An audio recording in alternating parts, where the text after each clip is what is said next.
right. Official.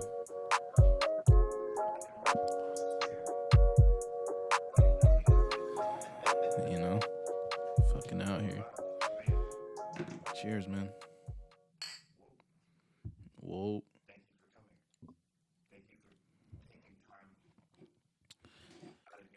Listen, man, thank you for having me. You know, there's not a lot to do right now, so I was more than glad to come and have some good convo.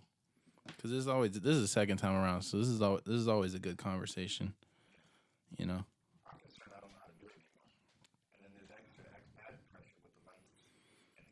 Oh no. I think it's all in your head, man. I think it's just a mental thing. You're gonna conquer this. Is nothing. Hmm? Is this your first time doing it in here? Really? Wow. Wow. Man, that just made me feel special. Yeah. We're gonna have to light to that one because that's a beautiful thing, man. It's always cool to be number one in anything, first to do anything. So I appreciate you, you know, and I appreciate the red stripe too and the beer. It's always love, man. Yo, if you haven't been on this podcast yet, you need to pull up because this guy knows how to do it. This guy's doing it right.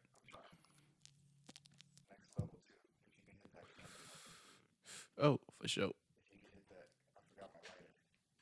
Say less. Coconut fire. It already looks like it's gonna smell good. Yeah, you can't go wrong with cocoa, man. Oh yeah, yeah. Put them in the camera. Make sure they get their just due.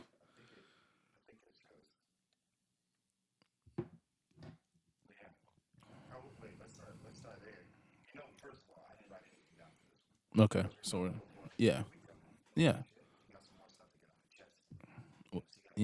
Yeah, yeah. Well, I'm sure we'll get to that point as the drink goes down and the weed starts to disappear.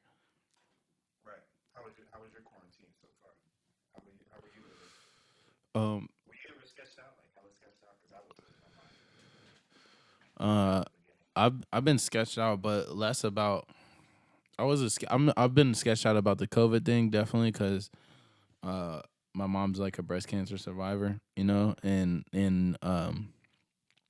didn't want to like be around her and still working and being and Hillsborough is very very like highly contagious or whatever right now. So I'm just trying to play safe. But other than that, um, nah, I've been cool, man. I just been like getting into meditation and yoga for the first time and during this quarantine, and just reading a lot and trying to make sense of what I can make sense of. It's all been kind of like it's been a weird time to say the least.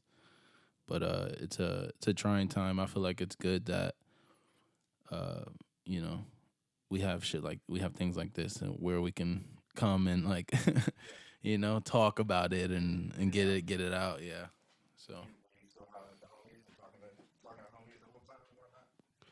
yeah, yeah, yeah.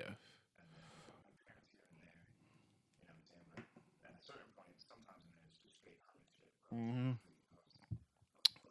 No, I've been on hermit mode for sure, but I think the conversations between because I'm a mixed kid, so the conversation has always been there in my family, in my immediate family. Like I've always been we've always been, I guess, progressive in that sense.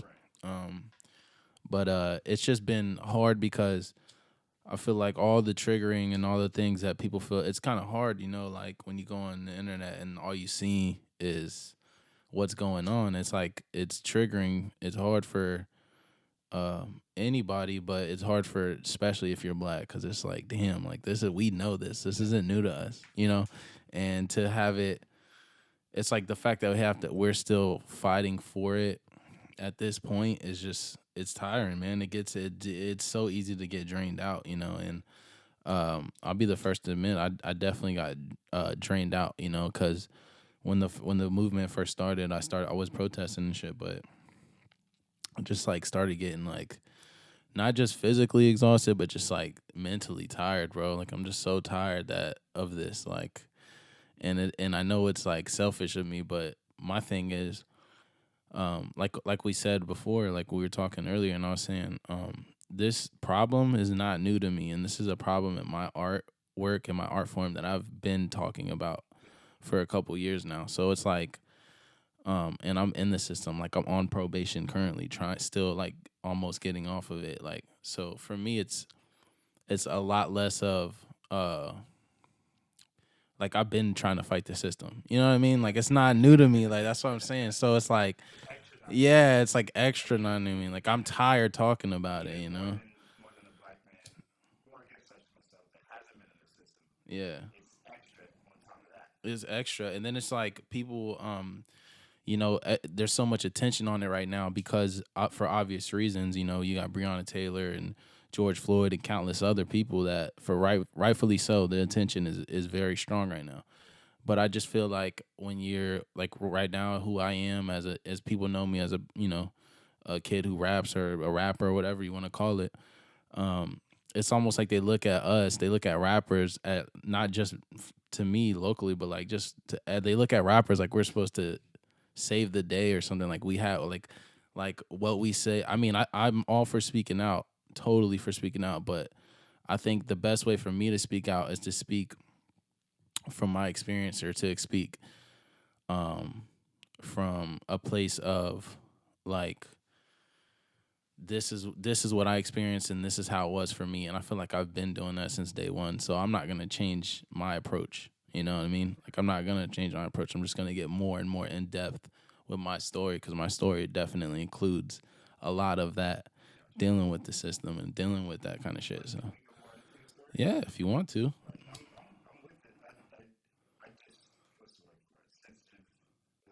Yeah, no, yeah. Mhm. Yeah.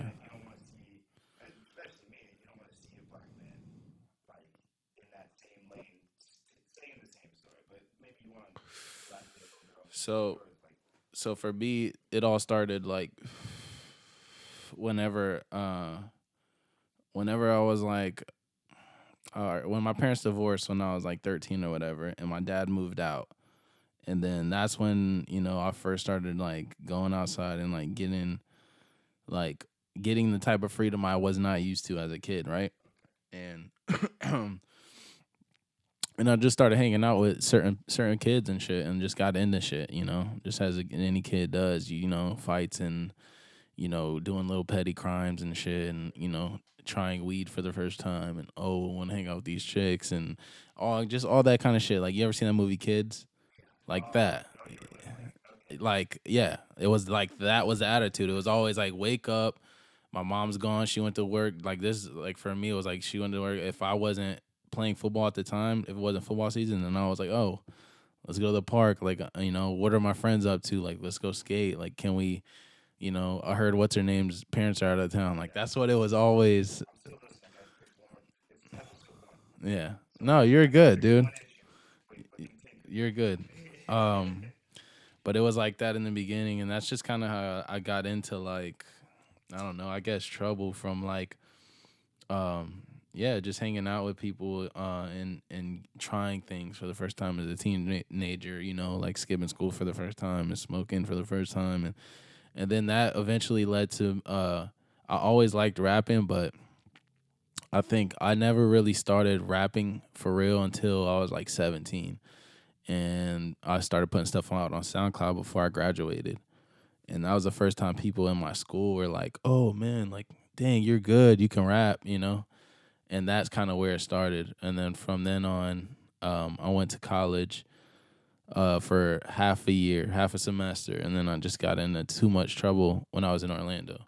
Like I was like just not. I was just like totally flunking school, um, uh, and I wasn't doing shit except making music because my friend had a studio. So I fell in love with making music when I was like out there supposed to go to school, and I ended up having to drop out. And then that's when the legal shit started happening because I moved back to my with my mom, and I was so I'm 19 with my mom, and like her husband at the time, that's a whole nother story. That was just not a good situation, and that's when I for the first time, like started hustling and shit when I was like 19 because um, I was a college dropout. I just felt like a failure. I didn't want to ask my mom for nothing. I felt ashamed. Like I was ashamed. So I definitely went through like a period of depression in that time and just lost. Like I didn't know what I wanted. I didn't know what I could do. I didn't believe in myself to like do the music shit just yet. So I just didn't know I was lost. I was like almost like went to the army, didn't go at the last second. Something in me was like, nah, fuck that. Don't do that shit, nigga. Don't sign that shit, bro. And I just was like, nah, it's not for me. And it is, but I just knew it wasn't for me because my stepdad went. That's the whole thing. He was trying to get me to go, and they just didn't understand. Like I had been always trying to like, yo, I want to do music since high school. Like I always wanted that, but it just never felt like any type of reality. It didn't seem real, like I could really do that, and I didn't have anybody really telling me I could do it for real. So or believing that I could do it for real. So basically, yeah. So I was like hustling and shit for like a year or two. I was like in and out. I was just in the streets, just doing whatever. And eventually, when a couple years go by, and then by 21, I go to jail, and for the first time, get arrested, and then I start.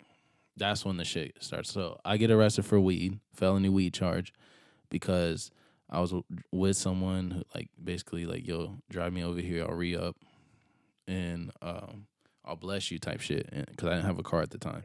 Takes me over there. I do my thing, throw it in his trunk. We're driving back. He tells me on the way back, he's on Xanax. And I didn't know until that moment. And then I was like, what? And then literally the next thing I know, he fucking crashes the car. No, on accident, because he was like, yeah, it was like a movie. Yeah. No, like he said it to me like in mid conversation, and he was like, "Yeah, man, I took 2 Xans earlier," and he was driving, and like mid conversation, I was like, "What?" I was like, "You did what?" And then it was literally like a movie. And he was like, "Yeah, I took two," just like that. Like it happened just like that, and I didn't even think to put my seatbelt on, and I hit my head, and I like tried to get up, like out to like get the shit out of the trunk and just walk, and I couldn't really like it was like I was dizzy and shit, so I just sat down. I had like shit in my sock I had to get rid of before the cops came. It was a whole thing. And but anyways, I went to jail for that for the first time, and then while I'm on probation for that, um I think it was all a money thing. I had to do my drug classes and then just pay the money and they would let me go type stuff for the probation. But I didn't really have the money for that. You know what I mean? Like my mom was already dealing with her own stuff. She didn't have just thousands of dollars to give me. Like, she has a nice house or whatever, but it's not like that. She ain't her pockets wasn't like deep, you know what I'm saying? She couldn't just break me off like 10 bands or nothing crazy like that. So no, no. The first one was like a couple thousand. And then yeah, and then while I was trying to get the money for that, I did some sketchy shit, got in more trouble, and caught another charge. And that's what I'm like finishing the probation for that. So I got myself out of the whole game, the whole, getting money in that way by working at the bricks. When I started working at the bricks, and like 3 years ago. And then once I started working at the bricks, it was like, okay, I'm gonna just work hard as I can here and just try to pay it off like that. And that's what I've been doing since. And then that's when I started getting into music seriously and started taking money instead of like spending it a lot on shoes or whatever. I started saving my money and putting together tapes and going to the studio and actually like playing for videos and trying to, like that's when it started at that moment. So, that's basically my story up to here. And I'm about to finish the probation, but yeah, like I've been in the system, like, you know what I'm saying? Like, meaning like I've I've had to go downtown for probation. They transferred me to Plant City. That's where I'm at now. Like I've had different probation officers. I've seen probably three different judges. You know what I mean? Like I had fucking people. There was like three different times I went back to Hillsborough County Jail and saw like someone I knew from before. Like it got to that point where like, oh, she was like, Floyd. He's like, you said you wasn't coming back, bro. Like it got like to that point. And once it got to that point, I was like, hell nah, bruh. Like, nah, I'm not doing this shit no more. I'm sick of this shit. I'm not doing this shit no more. And it's really like that though. Like the system, when they say a system, it is really like that. Like they get it to where it almost feels like you're supposed to be like that. You know what I mean? It's some sick shit, but you know, I feel like I broke out of that cycle, or I'm like about to break out of that cycle and just not turn back. You know what I'm saying? Because that shit is just a trap, really. And I feel like so many people fall victim to that shit. You know, for sure. Yeah, definitely. I was. Yeah, man. Me and my niggas was, we was doing, we did foul shit that we got away with. You know what I'm saying? And it was funny for what I got in trouble for. Like what I ended up getting in trouble for was like me. The two times I really got arrested on some crazy shit, I really wasn't doing shit in those situations. But in the other situations when I was getting off or doing whatever, it was like there was no cops around, nothing to be seen. It was like it's weird how that shit works out. You know what I'm saying? Definitely, in my opinion, you know what I'm saying? Like I did shit I shouldn't have did, and I paid for it when I didn't think I was gonna pay for it. And that's where it comes. That's when it happens. When you think, you beat up some dude for a couple years growing up, and you think you just continue on. He forgets it, you forget it until you see him 5 years later, and he's buff as hell, and he remembers that shit. Now you fucked up. You know what I mean? And it's like people think like that. Like they think I could just keep getting over. I keep doing foul shit, and nothing's gonna happen to me. It's like, nah, bro, it don't work like that. You know what I'm saying? It's gonna get to you. Maybe not even in this lifetime, but it'll get at some point down your line. You're gonna have to pay for that one. You know what I'm saying?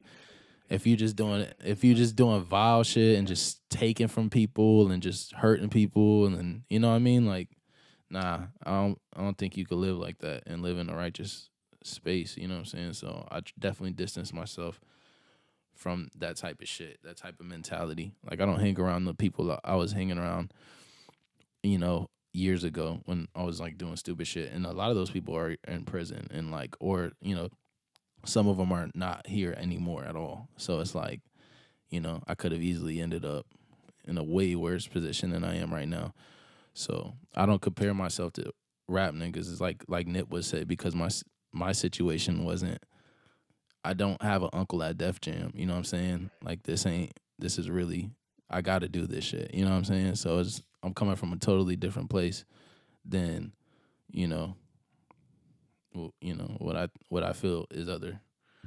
I'm not gonna judge other people, but I just feel like I'm in this bitch deep, 10 toes. Like, you know what I'm saying? Like, it's different for me, bro. Like, there's no like, if I don't make it, it's like, nah, I gotta make it. Like, there's no choice.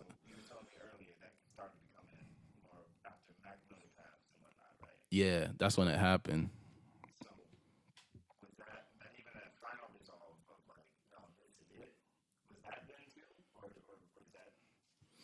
That was more of a when Mac passed. That was more of like a I think that was more of a build up and release of just shit over since like 2015 because he passed in 2018. So that was from 2015 is when I started falling into my shit. 14, 15 is when I started getting in trouble and shit and doing stupid shit.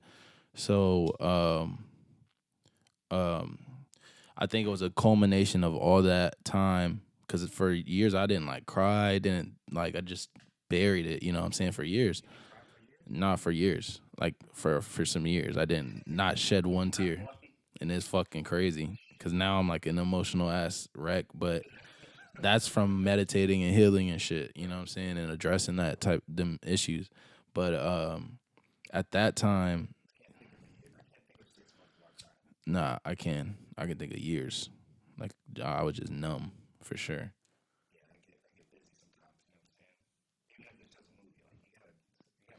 Well, now that's what I'm saying. Now it's different. Like I said, I'm emotional wreck now because I'm so like comfortable with some of the things I was like not trying to, you know.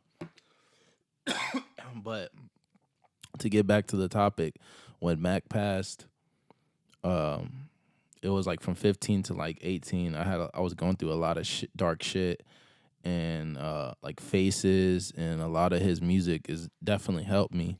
So I just felt like in a connection to him, and the fact that he's a Capricorn. His favorite rapper is Big L. He's like a real. He seemed like someone I know.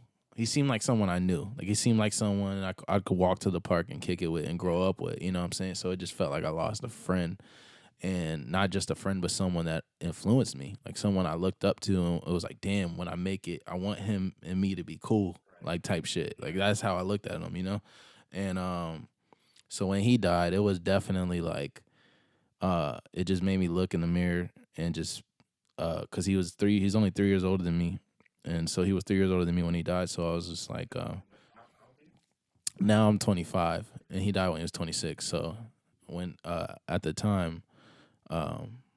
But I was just, I was just hurt. I was confused and shit. But I was just, it made me look in the mirror. It made me look at his work. And one thing I just noticed about him is that he was always, like pure. You know what I'm saying? Just real honest spirit. Like, um, he seemed like someone that put his friends and his people, ahead of himself sometimes. And I just admire a lot about him. You know what I'm saying? About his person, not just his music, because his music is amazing. He has mad music that I listen to. I listen to him daily still. Like his shit still be hitting.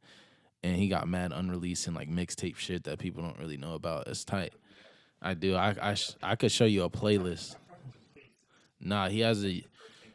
You can go to YouTube and search Mac Miller mixtape, and there's one, and it's like a picture of him with a fish, and that one I listen to like every day. Like the first 20 minutes of that playlist, I listen to basically almost every day.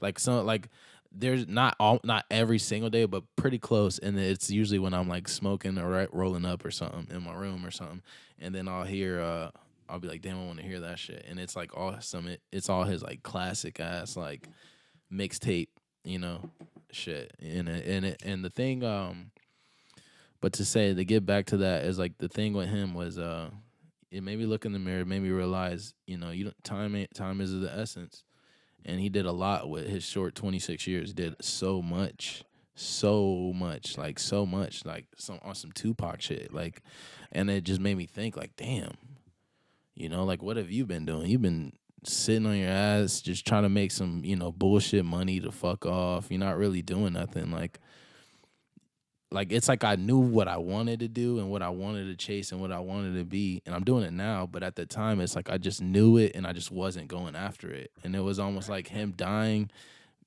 lit the fire on my ass, and I was like, all right.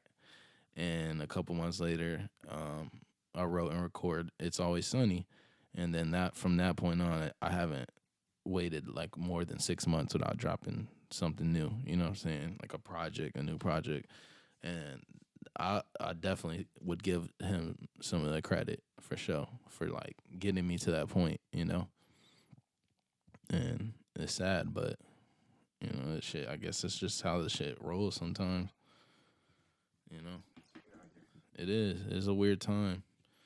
It's like smash. It's like like I feel like a spiritual person, but it's just like it just feels.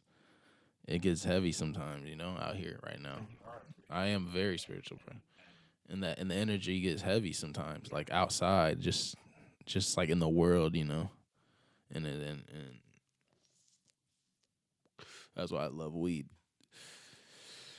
'Cause weed helps me, dog. Weed is such a good investment for your mental.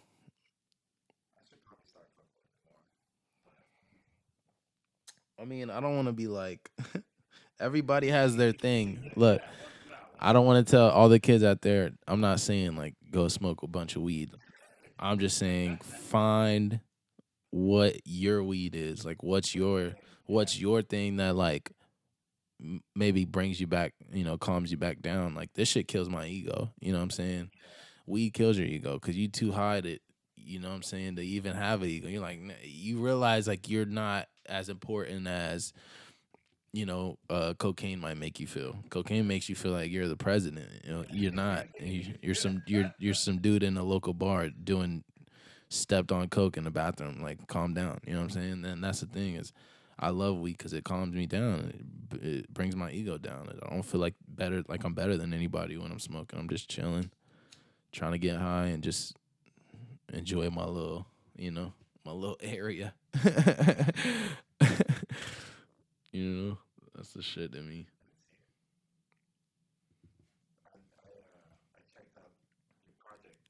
Which one? Which one? Mixed Sheep. Did you like it? Yeah, yeah. No, you're hard to yeah, you're hard to please, bro. So the fact that you liked Mixed Sheep, I feel so cool. Look, the fact, listen, the fact that you like Mixed Sheep just says a lot about my growth as an artist. I just want to say because you did not like the first. I don't think. Wait, you didn't like It's Always Sunny. Which one did you not like? You didn't like It's Always Sunny. Yeah, because I remember when you first heard it and you was like, nah, sorry. You can't sit at the table, bro. Nah, but nah, you did interview. Not the podcast table. Yeah. Just the rap table.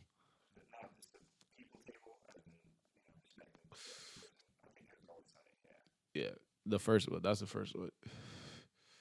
So you like Mixed Sheep. Why'd you like Mixed Sheep though? Yeah. Yeah, in the pocket. In the pocket. Yeah. It's cleaner now. In the pocket, yeah. Definitely. Nah, man, I appreciate it. Um May. I dropped that May, yeah. So it's like a couple minutes. Yeah. Yeah, it's like a couple thousand streams on like Spotify and one of the Southern Gangster players already got 1,000 streams on YouTube, like the song. Um Not yet. Yeah. Nah, that one is just the track. Yeah, that's just the song. That's just the song. Yeah. Same with Money Mountain, dog. You need to check Money Mountain. The song alone on no. And yeah, and the song itself has like almost 14K on YouTube just on the grizzle, you know what I'm saying? Like they in the comments talking about greets from Holland. You know what I'm saying? Yeah, yeah, dog. And like that's the thing is like shit like that. I don't need a 100,000 retweets because I don't have a middleman between me and people who like my music. It's like I'm right there, they're right there. So they DM me like, "Yo, I was listening to your shit on Adamo earlier. Shit was crazy. Whatever or whatever, you know what I'm saying? But like there's no middleman so they can reach right up to me or they could talk to me right directly and let me know that they fucking with it and I get that a lot more than people might think and that's the thing it's like that's why I feel confident like people look at me so confused sometimes like damn why are you so confident it's like bro I don't have no connection to like any type of industry anything bro like I'm not cool with anybody in the industry I don't have any like beers in the industry. So it's like for me to even have a local fan base in my city is just, that's just everything is attested to my grind, you know what I'm saying? And me and my team's grind to just keep going. And so it feels good, man. It feels good. Every little 1,000K views, every little whatever, it all feels good. It's like, yeah, nigga, that's me. Like, fuck that. You know what I'm saying? And it ain't like I'm even really literally out of my trunk because niggas don't sell CDs anymore. So people really just checking for it, you know? That shit make you feel good about yourself. At least for me. I don't need, like I said, that's the validation I need. That's it. Nah. Cause that'll come. That'll come. That cloud shit'll come, man. And I don't want to rush anything. That's the thing. I'm not into rushing like I don't rush my progress. I don't rush my process. When I make an album, I don't rush anything. You know, if I don't feel like something's right, I won't put it out. If I don't feel like I don't care, I'll sit until I feel like it's what I need it to be.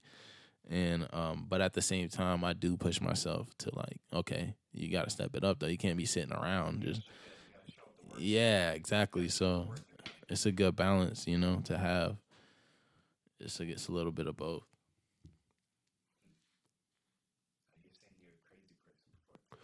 Yeah. I think every artist is crazy though. I think every artist, any person that you don't see it. I think I am a regular cat, as in like just how I operate. You know what I'm saying? Like I'm a regular dude, how I operate in the world, but I think my mind is a little nuts. You know what I'm saying? Like it's not. I don't think, or maybe I don't know. I don't know what it is, but it's just something is like a little crazy. You know what I'm saying? And I think people are scared to be themselves, and I feel like I'm not. So I feel crazy. Maybe that's what it is. It's like people are scared to be yeah, yeah. And I think maybe that's why is because your average person is not gonna. They're gonna put on a mask when they go outside or to be around certain people, and I'm just like not into that, and I haven't been into that like since I was in like middle school. So it's like you know, I think that's what makes me feel crazy. I might not really be crazy, but that makes me feel crazy.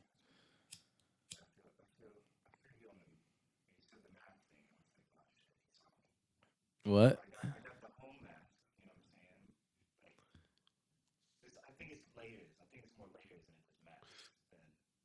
Yeah. Yeah, layers. It's like onions. Yeah. No, you said layers. Wait, huh?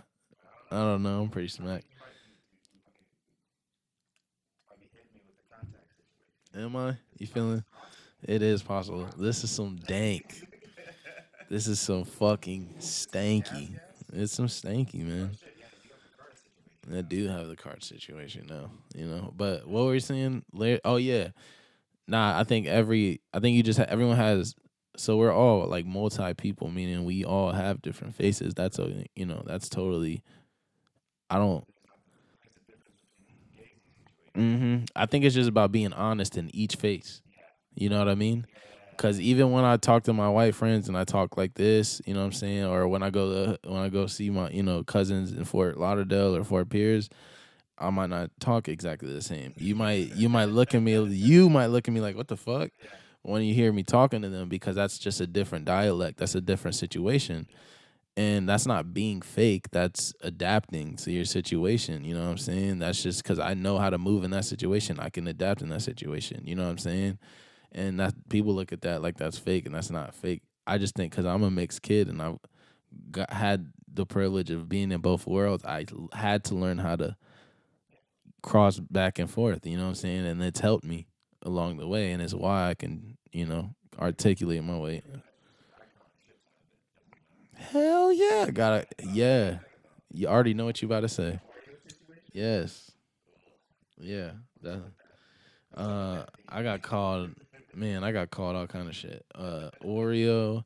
I got called. Well, uh, let's see, yellow, red, uh, white boy. Or they would be like, "Yo, you too white. You talk white. Then why you talk white?" And it's like, you're like, I don't know. I read books. Like, I don't know, nigga. What do you want me to say? Like, I fucking why did there's so many things. There's so many things wrong with that, And I just, as a kid growing up, that's why I learned how to adapt. That's exactly why. Because when I would go around, certain, if I was going to the black side of things, I'm not gonna go up there like, "Hi guys, what's up?" Like, nah. And you're brave for that. I did at first. I did at first, but they taught me from them chewing me. They taught me how to be like, nah, nigga, chill, hold on. You know what I mean? Like from them chewing me, it like, all right, hold on, nah. And then playing football, that also helped me out. Like, nah, I learned real quick. Like, nah, yeah.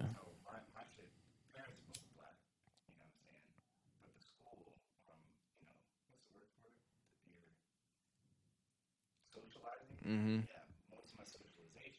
It was white. I think mine was pretty white, but mine was pretty white, but I don't know. Like I said, I'm just glad to know if my father wasn't in my life at all and I didn't know him, I would be a totally different person. I don't think I'd be this. I'd be like probably in a suit or something somewhere. Like I don't know, but yeah, because he kept me so ingrained in that, and like I grew up in the culture. Like my dad, what I'm saying, they used to call me Big Papa when I was 1 years old because Biggie was out at the time and I was a fat ass baby. So they called me Big Papa. You know what I'm saying? Miss Teresa used to babysit me, like used to call me Big Papa. So like I just grew up in a very like I got to see very clearly both sides. Like it wasn't like hidden from me. Like I went to the hood to see my family. You know what I'm saying? So it wasn't like I don't know. I just grew up in the culture. My dad used to DJ and shit, and he was around. Like my parents were together for the first 12 years of my life. So as a child growing up, it was very stable, very very stable situation. And then when they divorced, and then eventually my mom remarried, my dad remarried, and I wasn't fucking with either situation. And then the isolation starts, and then all the other shit that came with it, and yeah. Um, so the first half of my like childhood it was very nice and very good, and then the second half, even when they moved to like the suburbs and shit, I just never felt. I just didn't affect it. Did they thought like moving to the suburbs and like being around like and just like many people probably thought being around white people and shit was gonna like somehow make everything better, and it didn't. You know what I'm saying? Like at all. It actually probably made shit worse. Like when we started getting money, it like it drove my family apart and shit. So like, it's interesting, all that shit is like I don't know. This the way I seen money, the relationship with money, like I love money and I want money for what it does, like the opportunities I can provide. Not really for I don't know, like yeah, like I don't care about none of that other shit. Like I really could give two fucks about it. Like if I didn't need to kind of be popular to be a rapper, I probably wouldn't be on like social media like that. I'm gonna be off. I'm gonna keep it a funk. Yeah. Yeah, when like I try not to be, but I'm like everybody else. It's a bad habit. But right now they're off of my phone. I deleted them. I posted the picture that he took, and then I for like promo, and then I deleted it because no, like I deleted my app. Like I just posted it, put it on my shit, and then deleted it. Yeah, yeah.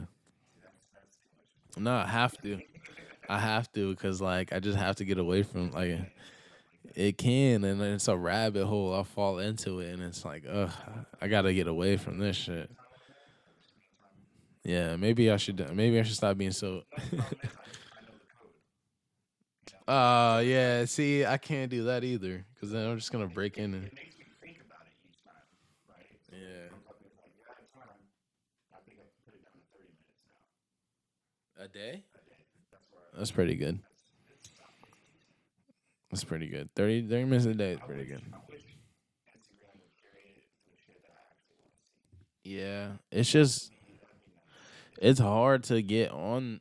It's just hard to get on there because everything is so damn like I don't know, man. Like it's just so easy to fall into. You're on the explore page, and then you're lost. Like, you're lost, bro, for hours. An hour goes by. You're an hour goes by. You've just been in your phone like this. You know what I'm saying? Like fuck.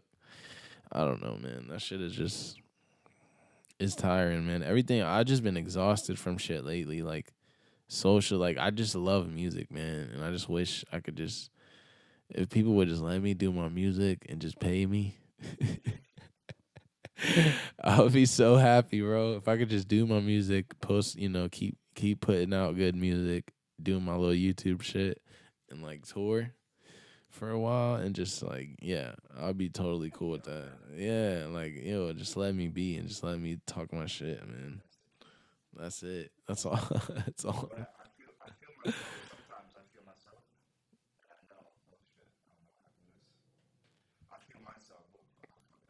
Yeah. Yeah. Yeah. Pop some Bruce.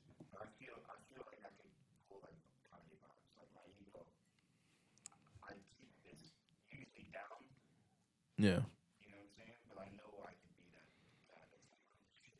Yeah. Yeah. You know that the fact that you're aware of that, you feel that power surging in you. You're like, dude, I could fucking take over some shit right now. Oh man, you just feel the McDonald's GM in you, just ready to burst out at any moment. Nah, nah, that's funny. I don't know. What do you think that is, though? Do you think it's a negative thing or a positive thing? What's your sign? Yeah, you definitely got some like power shit. Some power shit in you. Some power struggle shit.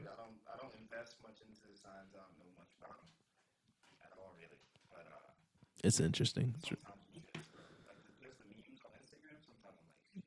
Yeah, they on point. Yeah, no, that shit is interesting. There's something to it, bro. If you ask me, there's something to it, and it's just anything like that I'm interested in because I've learned more and more about different beliefs and religions. Obviously, I know about Christianity. I know about Islam or Muslims, and I know about like Scientology. I know about Hinduism, Buddhism. My mom's like a Buddhist, so I know about all that type of shit. And I feel like for my own little thing, I just take little things that I think works for me, and I take it for my shit. like I learned meditation through Buddhism, and I use that now. I use that for myself, and I'm not necessarily a Buddhist. I will never claim to be one because I don't like claim to be anything that I don't truly like follow to the T, you know what I'm saying? Which I don't follow that to the T, so I will never claim to be a Buddhist, but I do meditate like a Buddhist probably does, you know what I'm saying? Like I meditate damn near daily every morning, like for as long as feels right. As long as sometimes it can be long. I don't know. I don't like time it. Like I just do it until I feel like I got what I needed type shit. Like I don't know. I just meditate until it feels right. In what? In your mind? Like you can't stop thinking about shit. Yeah, that part. It's hard, man, to get through that.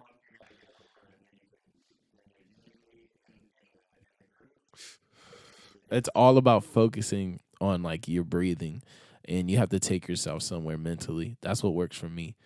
I think about my breathing as if it were like if I were like I imagine myself mentally in my head, like picture myself on a beach, and I'm like in meditation position, like I'm meditating, and I'm like my breath is the water coming up and then going down, coming up and then going down, and I just keep that in my head, and I just stay there, and when my deep breaths, sometimes I'll make the breath deeper, sometimes I'll make it quicker, like it just you just have to like I don't know, you can feel it though, like I keep getting not every time. Sometimes I get caught in my head and or something interrupts me and it breaks my concentration. But when it's a good time, when it's a good one, is when I get to that point where every time I breathe in, I feel like a different, like it feels like not a different energy, but it feels like I feel energy like in my body. It's like you're pouring a cup or something. It's like you feel like energy coming in your body, and then like but when you're done, you feel like you want to go like this almost like you're like you want to shake it out because you got energy now and shit. Like I can't even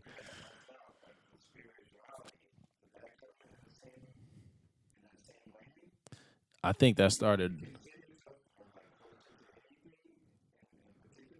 Mm-mm, nah. It's just me. I think God is within me.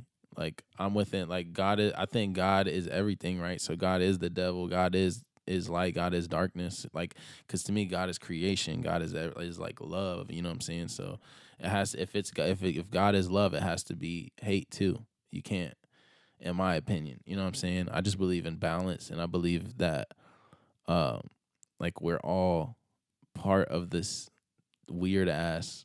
I don't even know. Like I don't even know what we call the universe or whatever, but I just feel like we're all connected, and the sooner that we all come together and like work together and try to understand each other and show compassion and show love, until we all come together and give that type of energy, we're not gonna transcend as humans. Like we're just gonna keep bombing each other and fucking blowing shit up and ruining shit because we refuse to give the highest level of energy, which is love to each other. You know what I'm saying? We refuse to understand each other or give compassion or empathy to each other. And that's why you still have people dying to this day. We're growing as humans with technology. Everything else is growing except how we treat each other, if you notice. And because of that, it seems like the world is falling apart. And it's like, no, the world's falling apart because we refuse to to grow with each other. That's why, you know what I'm saying? Because we refuse to understand. We refuse to come to come together. And that's what I just believe in, coming together as human beings. Because at the end of the day, I just um all I can do is treat people how I want to be treated, and that's why I treat people with the utmost respect. But at the same time, I don't believe in like in when Christianity, when they say like turn a blind eye, or when like turn the other cheek. I don't believe in that. That's what I don't. You know what I'm saying? Like I don't have like a set of like shit that's like this is it, and if you don't do this, you're fucked. Like nah, it's like no, it's just me and my relationship with with the creator, with the person who created me. You know what I'm saying? Like I can't talk for anybody except myself. Like I can't. You know what I mean? I can just lead by example, which is with love and just trying to be as good of a person as I can be, and give as much knowledge and compassion as I can. That's it. You know what I'm saying? Nobody here can tell me whether I can or can't go to heaven or hell, or if there is a heaven or hell, because we all in the same spot. You know what I'm saying? In my opinion, and just that's just how I feel about it. Yeah. hmm Yeah, you're just not judging. You're just not judgmental of like what other people believe. You do? Damn.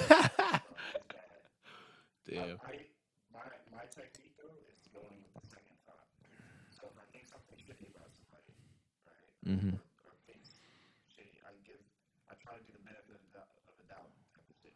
Yeah. Yeah. Yeah. For sure. I think and at the same time, I also think every religion has its own little hang up, that I feel like whoever honed it or helped create it or wrote it, had its own personal little agenda to it. That's what I feel like. That's just my opinion. That's how this is from me, just just looking at different religions from the outside in, not really super religious on any part, just trying to be a good person. You know what I'm saying? But from the outside in, looking in, it seems like every section, every area has its own little thing where you're like, okay, this is obviously tailored to this group of people. hmm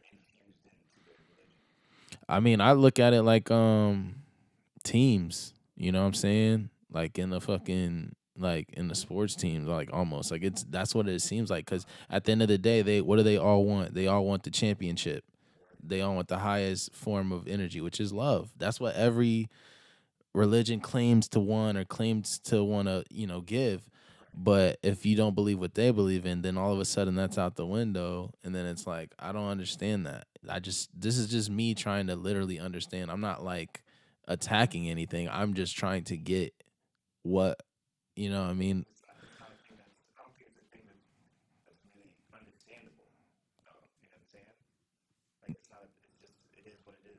Yeah, I think at this point it feels that way because when you add in, because at this point we have literally whole states, countries, and um, you know, taxes and all kind of shit built around certain, so it's like at this point, yeah, it's so deep embedded. There's no way you can't now. I mean, obviously, but I just feel like as we progress forward as people, I think we need to start looking at it from a different point of view. You know, that's my thing. Like, even if you do believe in that, it's like, okay, they don't believe in what I believe in, but I should still have compassion to them, towards them as a human being, whether I agree with what they believe or not. You know what I'm saying? And yeah, man, everybody's got their own shit. Like, you believe what you believe, bro. Like, I believe in myself. I believe in being a great person. I believe in love, loyalty, family. All the things that I feel like are positive things. That help push me. That's like what I believe in, spreading energy out, that type of energy out. And I believe in it, and that I'll attract it. So it's like that's just how I'm rocking. You know what I'm saying? Like, but at the same time, I'll handle mine. You know what I'm saying? Like, I do got the little, by any means necessary in there too. Like, I don't believe in just letting somebody, do what they want to me and not doing anything back in the name. Just treat me how you, with respect. I lead with respect. Um, yeah, literally, just a guy. I'm just the guy trying to make it. You come at me cool. We could be the best of friends. Like, that's it. Like, it's that simple. Like, it's so simple. And I don't know where it gets complicated. Maybe with this shit and the internet and stuff, maybe that's where it gets a little more complicated. But for me, it's just really simple, man. You don't you don't go through people's stuff. You don't hurt. You don't. Yeah, it's real simple, dog. Respect is a big thing, and I don't feel like it's treated right. You know. Yeah, I don't feel like enough. I think too many people just feel entitled to respect without giving it first, which I just don't understand. I never was raised that way. You know, you don't just walk up and just demand respect without getting it, without giving it. That's just not right. Like, who are you? You're like, you know what I'm saying? So there needs not enough of these niggas, not enough of these kids growing up got their ass beat. If you ask me, everybody needs their ass beat at least once. You need at least one ass whooping. One situation where you're like, yeah, he beat my ass that one time, right? Just one, at least one in your life. Every kid needs one ass whooping in his life, because these niggas are bad ass kids. These kids are having iPhones at like 7 years old, 6 years old. And it's sad because it's not necessarily their fault, but with everything on social media and everything, these kids are sexualized at an early ass age. You know what I'm saying? And it's unfortunate, but it is what it is.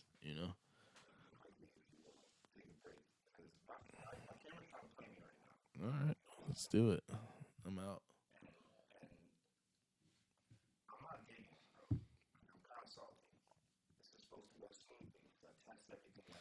Yeah. What? So what's the problem? Which one does? Which one? Uh, yeah. Damn, this keeps turning off. Damn, man, that sucks. Yeah, they do want to see it. That's why I brought the glasses, because I was like, they got to see the glasses from the mixed sheep cover. Sad. It's a sad situation. I had to see it. Has it? That's good though. Yeah. Okay. Yeah. Yeah. Definitely. I'm cool with that. Just a little. I'll check my likes. Fuji, man. Y'all are slipping up.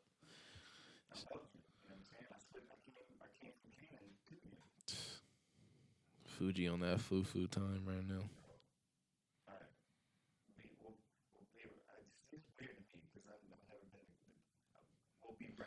We'll be right back after these messages. That's perfect.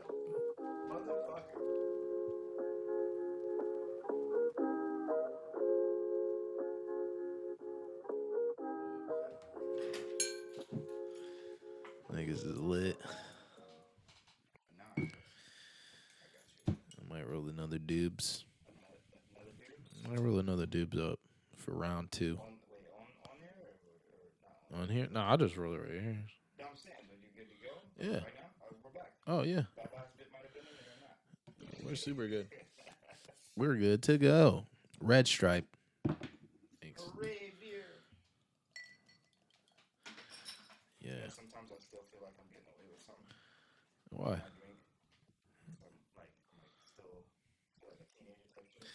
Why? It's been years since I felt like that. You know what? Keep that shit though. Keep that kid at heart, man. Yeah, because you're gonna need that when you're older. Yeah, you're gonna need the fucking kid at heart. You're gonna need like I don't know. That was a pretty fun part. That was a pretty cool part for me. Yeah, I got you. That was pretty. Yeah, I mean it's a small trash can. Good. Yeah, that's how you feeling. That's good. That sounds like some P Diddy shit, bro.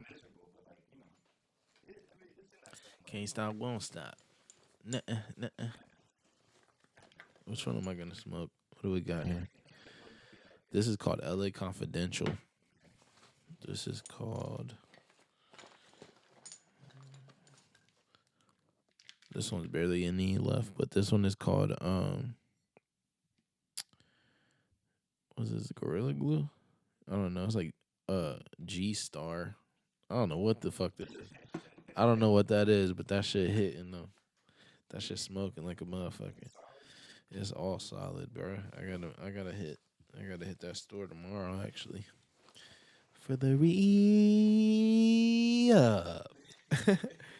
Bro, weed, I'm a weed guy, dog. Like I'm a fucking Khalifa baby, dog. Straight up, you know. I'm like not ashamed of it. I love weed. I've been smoking weed for years, and I'm smoking out of papers. So you already know. I was Jet Life, Taylor Gang for life, man. For life, bro. I'm a lifer. I'm a for lifer.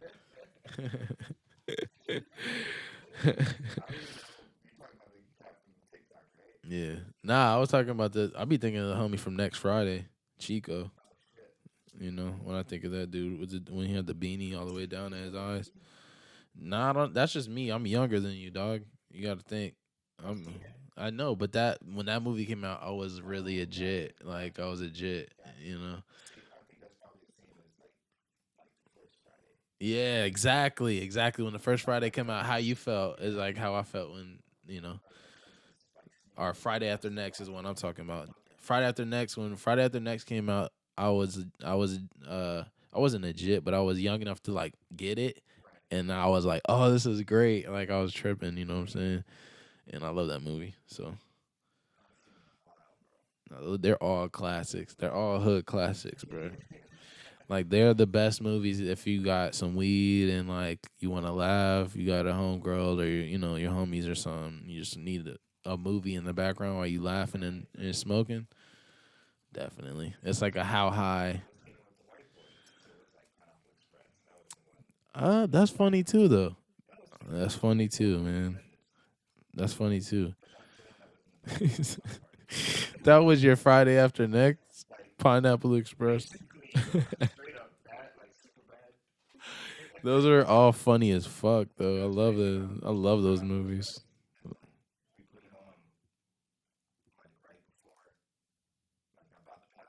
Yeah, yeah. That is one of those. It's definitely one of those.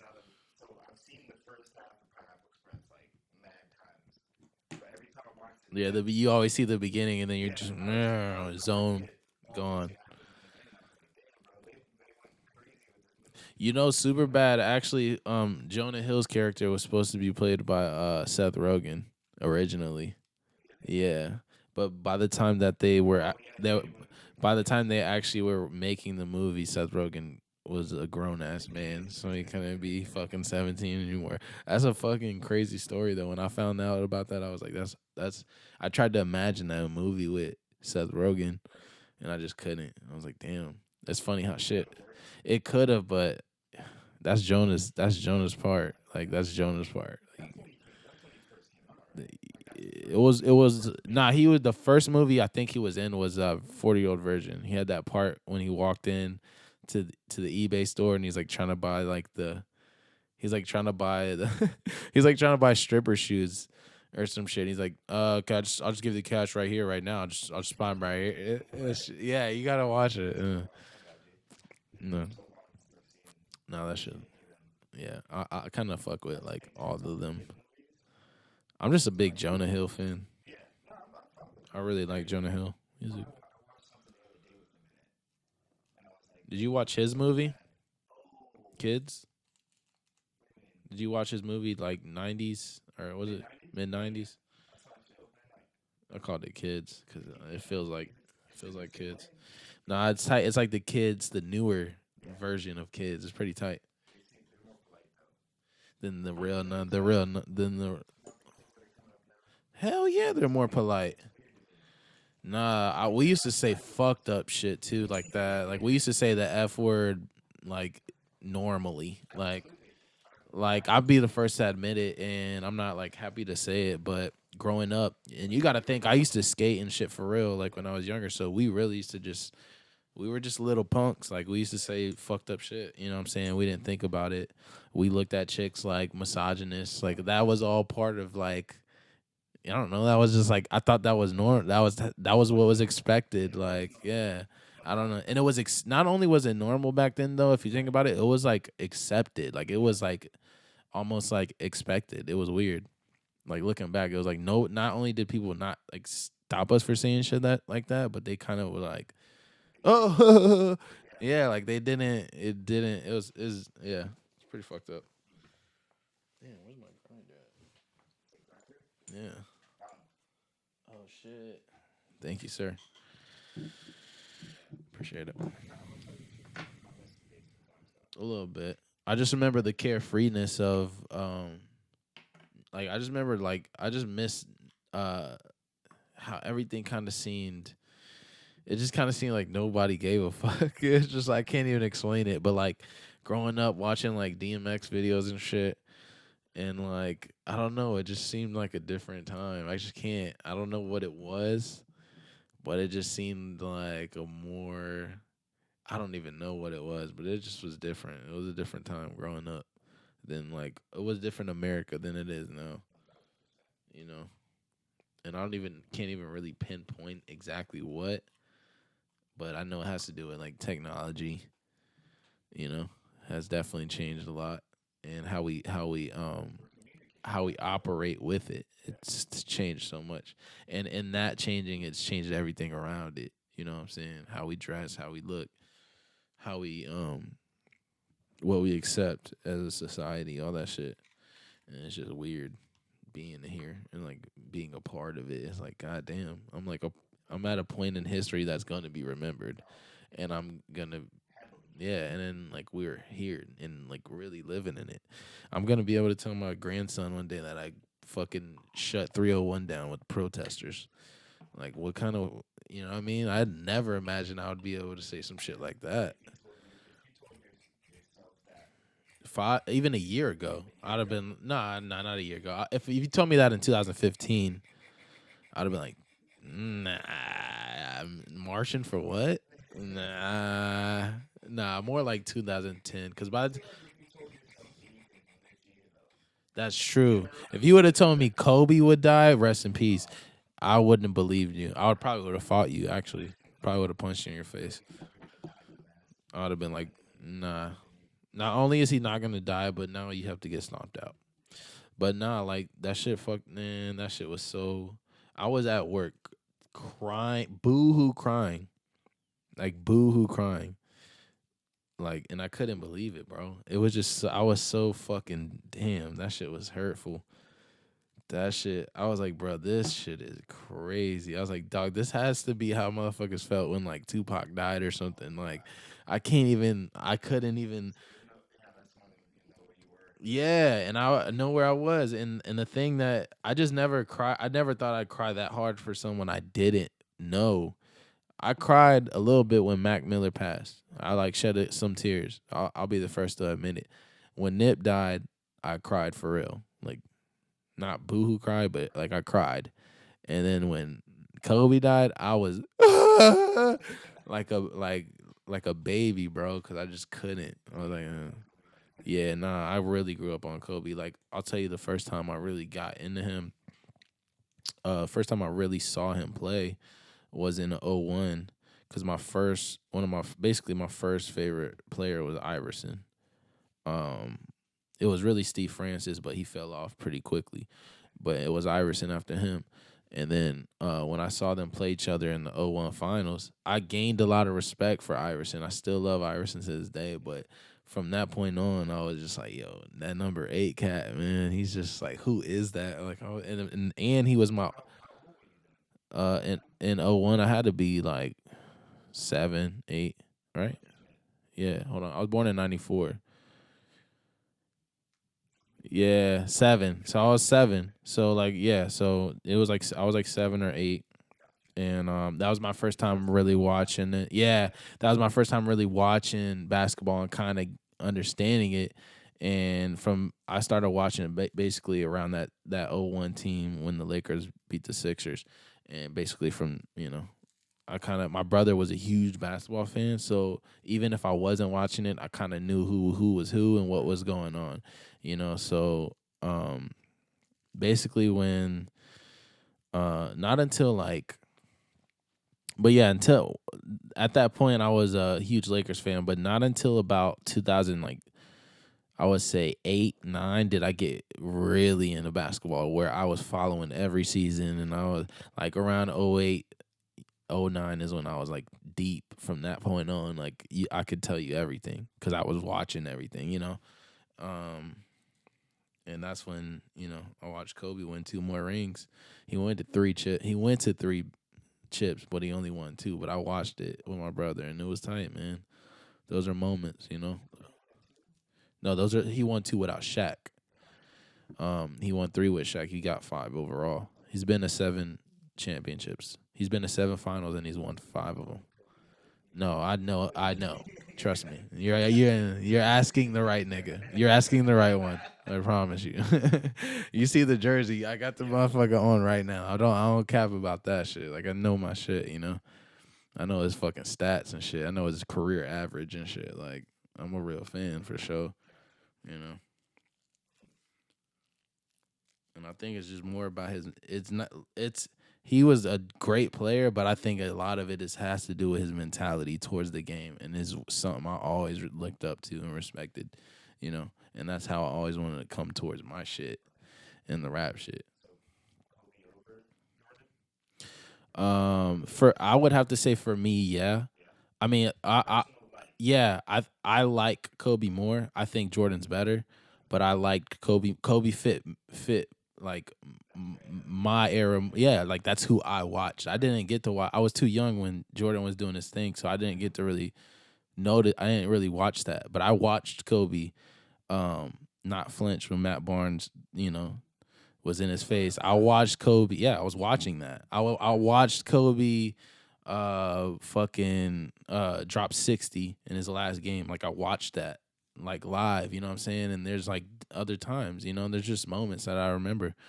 When he beat the Magic in the finals, like all that shit. I watched all that shit. So those are moments. And like, yeah, that was just a special player, man. He was a special dude. Rest in peace to fucking Kobe Bryant. That shit kills me every time I have to say it. Shit is hurtful. I even talk about it on the new. I shout him out a couple times on the new stuff. So nah, I make sheep. Yeah, on what I'm working on right now. So you know, got to gotta shout the God out, man. Shit crazy, bro. It's been a while, last few years. You know, just just everything. Like I just be sitting back thinking, like, damn, life is crazy, bro. Like we're in a world that doesn't have so many people. 'Cause for me, it's crazy because I, as a musician, I really love music. So we're in a world that doesn't that where Prince doesn't exist anymore, where Michael Jackson doesn't exist anymore, where you know what I'm saying? It's just Mac Miller, Nipsey Hussle, fucking Tupac, Biggie. There's just so many, Jimi Hendrix, Kurt Cobain. I have so many, and these are all artists I look up to just personally, who I listen to on a regular basis, and I'm just like, damn. It's like, yo, all these niggas be dying so early. Like, what is that about? Dog, this shit is crazy to me. I don't understand. It's not just music. It's comedians too. You know, you got Chris Farley, John Belushi. You got actors, plenty of actors that died early. It's just like, I just never get what that is. That the rock and roll speed and crash lifestyle? Like, what?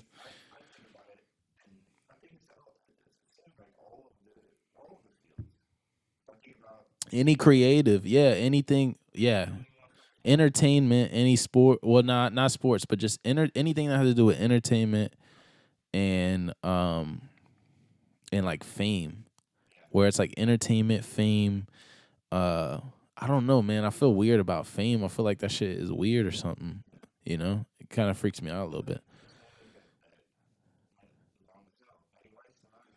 That's the thing. It just depends. It just depends. It just depends. Yeah, he's still around. Yeah, but it just depends. You know, it's weird. Like, cause it affects people differently. I think it's all about how you. Um, maybe that's why I feel very good about my spiritual practices and like taking care of myself and shit, because that's gonna take me further than anything else. You know, because I think with a lot of those people is they didn't have a strong enough foundation maybe in the beginning of their lives to where they could handle that type of pressure. You know what I'm saying? So I don't know, man. It's just a weird. I think about it often though. You know, I listen to like a lot of people. I listen to Amy Winehouse. I listen like Frank who? Oh, by Amy Winehouse. Yeah, yeah, yeah.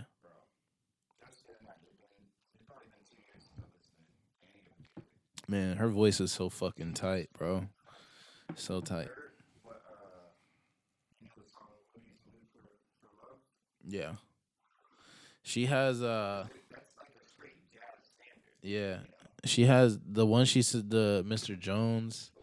That's my shit. You know what I'm saying? Like she just I don't know, man. It's just that's the thing. It's like and they all got soul. That's what kills me. You know, Janis Joplin had soul. Like all of them that die like that, they all had, you know, Jim Morrison is a white dude, but he had soul. Like his shit had real the Doors. Um you never fuck with the Doors? No, it's cool, man. There's a lot, and there's so much. Yeah, I just discovered Joy Division. Yeah, for the first time, and I only discovered it because I was listening to a Bill Burr podcast, and he was ranting about Joy Division. So I was like, all right, let's fucking see what this bald guy's talking about. And I like, and I listened to it. I listened to some of it, and I was like, yo, this shit's actually like really fucking like it's like it's different. Like they were definitely on some other shit, you know.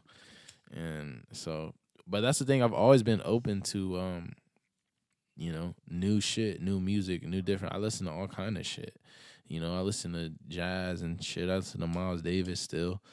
Um, fucking Fats.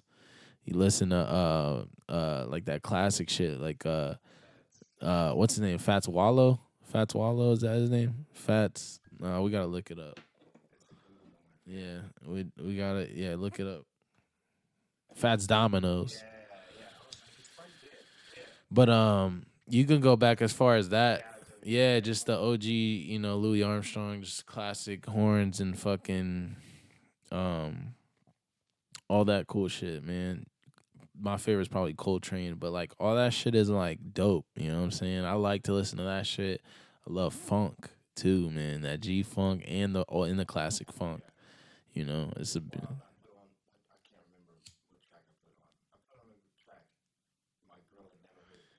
Like was it a funk track? Yeah, something like roller rink shit. Yeah. Man, I get jealous. I get so jealous when I show people shit and they're like, "What's this?" I'm like, "Oh my god, bro! Like, I wish I was listening to the OJ's for the first time again. Like, that shit changed my life when I first heard it. So I can only imagine hearing that shit at like in your late 20s or early. Like, oh my god, yo, definitely, yeah, definitely. My pops was is just constantly was playing that type of shit. Like, definitely had the old, player music and even my mom too. My mom was a hit. So I had a weird, like, my mom is like a hippie and my dad is like a gangster. You know what I'm saying? So it was like a weird ass, like, on some real shit. Like at my mom's house, she's blasting uh Tracy Chapman or like the Beatles or like, shit, great music, but it's like clean, the Doors or like something like that, where it's like it's good music, but it's not like filthy. It's not like my dad at the time, yeah, it was trying. It was the time she the Who was like, fuck the Who, like, oh my god, they believed Satan, like Nixon was, losing his damn mind and shit over that type of shit. But um it's so weird. Like my mom grew up in my mom's a Cali kid, grew up in a nice home, you know, basically a white woman grew up in Cali, like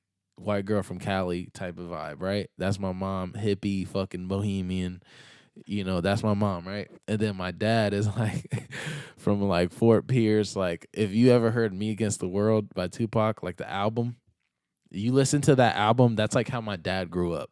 Like it's like he grew up in like some crazy shit, like keeping the like 32 on him to survive and like looking for places, like just crazy shit. Like just his story is just not. I won't even try to tell his story. I'll let him tell it one day. But they two people from two totally different worlds came together and made me and my sister. And that's the thing. It's like that's what I feel like. I'm two of those.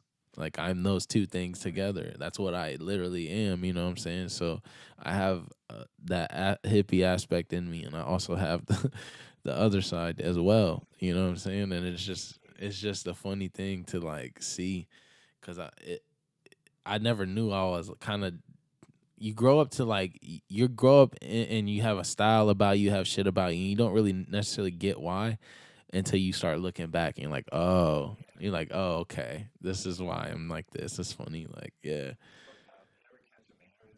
yeah, definitely that. Like maybe my dad does. Yeah, nah, I don't never see it. Nah, someone that I'm sure my mom. I know my mom probably sees me do shit my dad did or something, but I don't ever catch anything. I don't really know.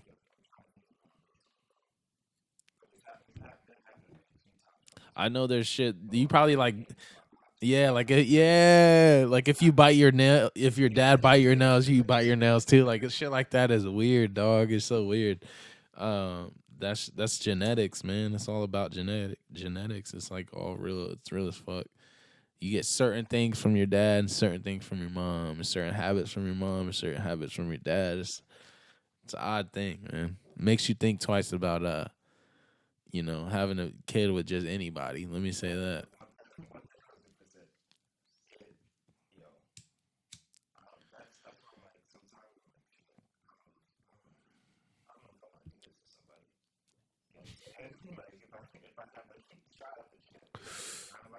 Yeah, they gonna be you. They gonna come out with the microphone in their head, some sunglasses on. So, Dad, tell me how did it feel to bust this nut?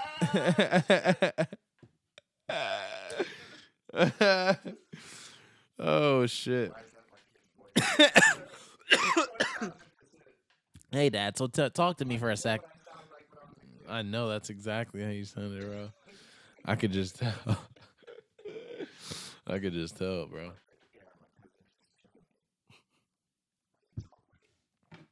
Man, they used to hit me with that shit too. But by the time they saw me again when I was like 12 and 13, they stopped saying that because I was a black kid. I was black then. I was like, I've been playing football for years. It was more like, yo, let's go play catch instead of that. I was like, yeah, you got filled out a little bit. You wanna go throw the ball? You know, barbecues and shit. Check soda. A lot of oldies. Watching my uncle Bobby fucking with the one gold tooth in the Jerry curl. I had the uncle, yeah, the great uncle with the Jerry curl, gold tooth. No, like no, to this day, to this day. No, this is hey. Shout out to my uncle Bobby, man. Well, he's my dad's uncle, so he's my great uncle, but we all call him, that's Uncle Bobby. I'm talking about now it's probably cut.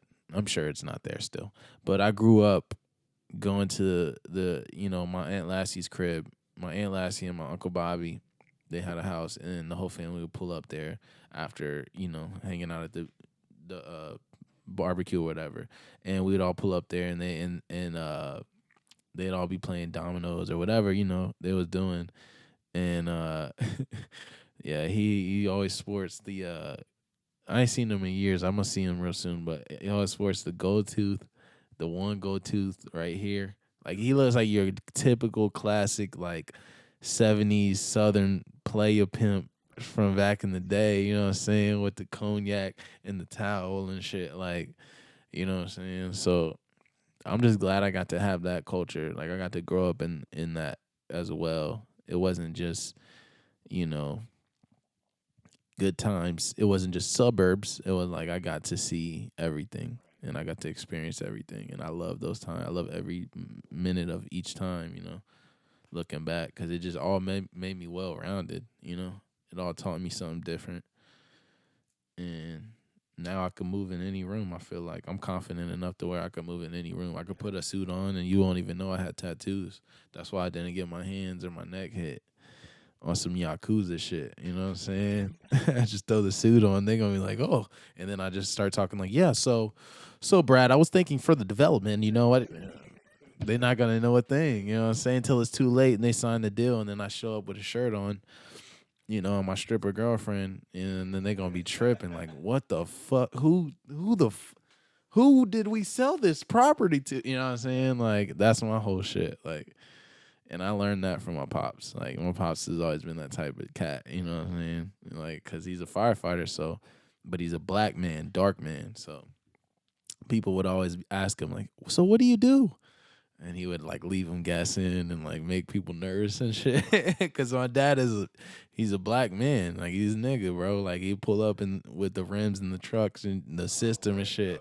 And he's proud. Like, he you know what I'm saying, that's like my pops. Like he knows where he comes from. He doesn't shy away from where he's from, and that's how he taught me, you know what I'm saying, to be. So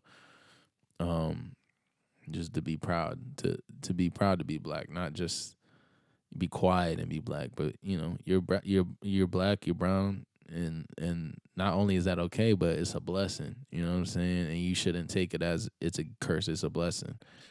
Straight up. Straight up. Straight up pride, man. Because that's one thing they hate is a prideful young black man. They want you to not be proud to be who you are. They want you to feel like you need to be someone else or you need to do someone else to be. They want you to make you feel like you have to be someone else to be successful, which isn't true. And that's why I love Nipsey Hussle, because the nigga was buying property up with face tats. You know what I'm saying? That's some real shit. Keeping it thug, keeping it G, and that's how I'm finna do it. You know what I'm saying? Real shit. Going in there with a Lakers jersey on, like, yeah, I'm gonna take Monopoly money, nigga. I'll buy this, take that. You know what I'm saying? That's real power in America, and it is what it is. You good? I love this red stripe bit.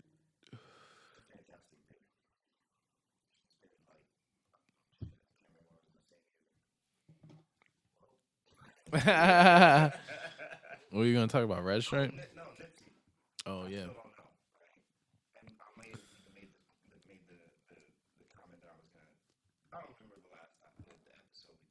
Yeah. What like his music is his story and shit. Man, he's just a real dude. He's just a real dude. Like he's just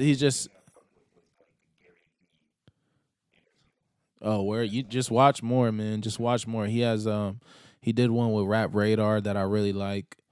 I think he did one with Title. He might have did a couple with Title, but he has one on YouTube with Title that's really dope too. Um nah, he's just a real I just respect anybody that betters their situation regardless of you know how it's perceived or what it looks like to other people. I think it takes a certain type of strength, a certain type of individual to do what he did. You know what I'm saying? And you're not gonna get a Nipsey Hustle every day, basically. You know what I'm saying? That's a rare type of nigga. That's a rare type of human. So yeah, man. Like I said on Stay Down, I took what I did on Stay Down is he has a song called Stay Down, I believe, with fuck, what's his name? Swiss Beats. With Swiss Beats, and that's one of my favorite Nipsey songs. And in that song, in the beginning of the song, he's like, "Stay down, the game bless you." And I took that and made that the beginning of Stay Down. And I was like, they're watching how I rep the town. Stay down, the game bless you. Rest in power, Nipsey Hussle, we respect you. And that's how I started that because that was just me trying to, you know what I'm saying? That happened. I wrote that, like, that was one of the first songs I wrote after he passed away. So that was just me trying to get that off of my conscience and my chest, you know what I'm saying? Because it still hurts like to this day, and I don't know anyone in All Money in. I don't know none of his people. This is just me as a fan, just all the way from Florida, like just a black kid who grew up. I was around when Crenshaw came out, not his first tape, but like the tape that took him everywhere besides just LA.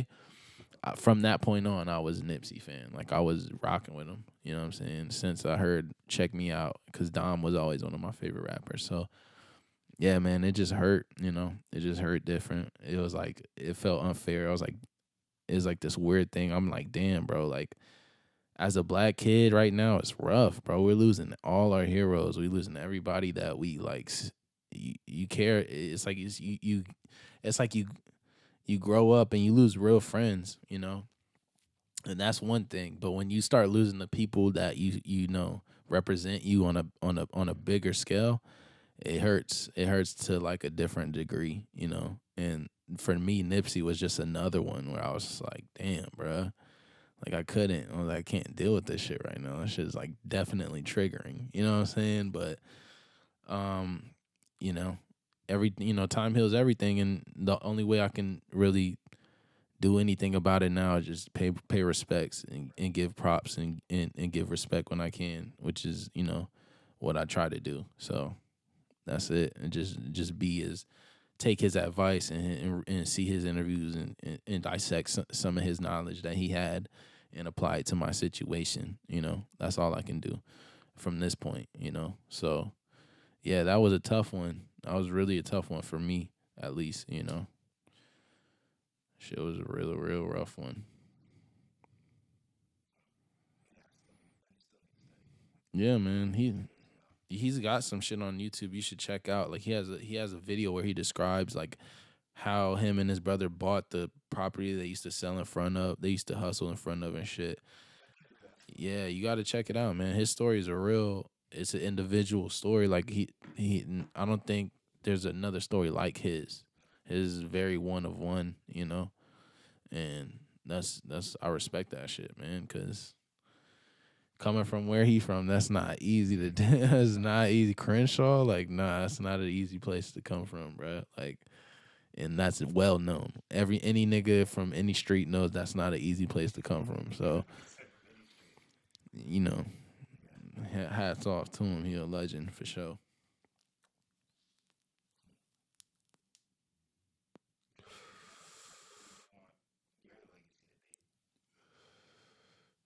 Um,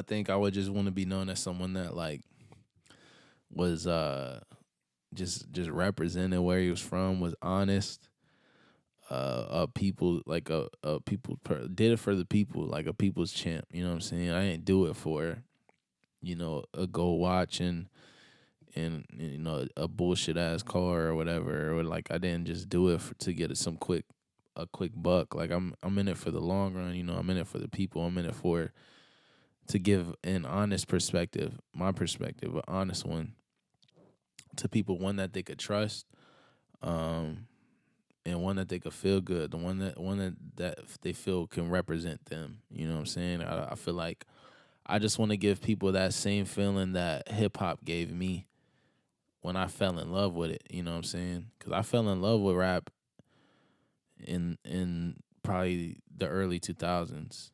Like, I really fell in love with rap when Kanye first came out as a kid, because this is when I'm like 10. So now I'm like getting to the age where it's like, my parents, I yeah, like I grew up around it. They played certain things around me. My mom let me listen to LL and Run DMC and all that. And, they let me listen to certain things when I was little. But once I hit like 10 and 11, and I was able to kind of get my own music from, my friend's brother or whoever or whatever, and I started getting into the crates and really finding hip hop and seeing what was what. That's when I was like, yeah, I did to get in and shit. Yeah, to get in the crates and shit. Yeah, for sure. But that's the thing. Like I said, I always say I'm thankful to just be born in the house I was born in, because it was so musical without trying. Like my parents didn't try to be, they didn't try to make me who I am. They just did. You know what I'm saying? They weren't like raising me like, you're gonna be famous, you're gonna rap, you're gonna do this. Like, it wasn't like that. I grew up around music all the time. Like, it was so, and not only them, but my brother was so into music too. It was everywhere. It was like my brother is where I got the real rap shit from. My dad would only play certain rap around me, but it would be good shit like Ghetto Boys and just good classic hip hop shit. And then my mama would expose me to, the Hendrix, the Doors, Janice, that type of shit. So it's like all that mixture, going from Janice to Eminem from in my brother's room to, Al Green when my dad's cooking. It's like from going into that, that's what formed like Stoney Hoop. Like that's what made me like what I like. And there's a reason that I tell Mo, when he makes beats, like I'm like, all right, this is what like he knows where I'm at.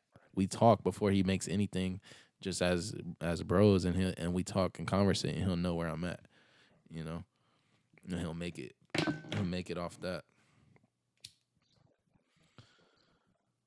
No, you good?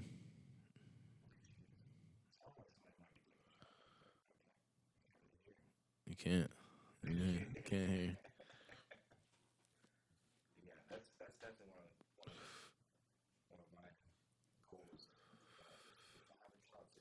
Yeah, yeah. Yeah, just let them be around it.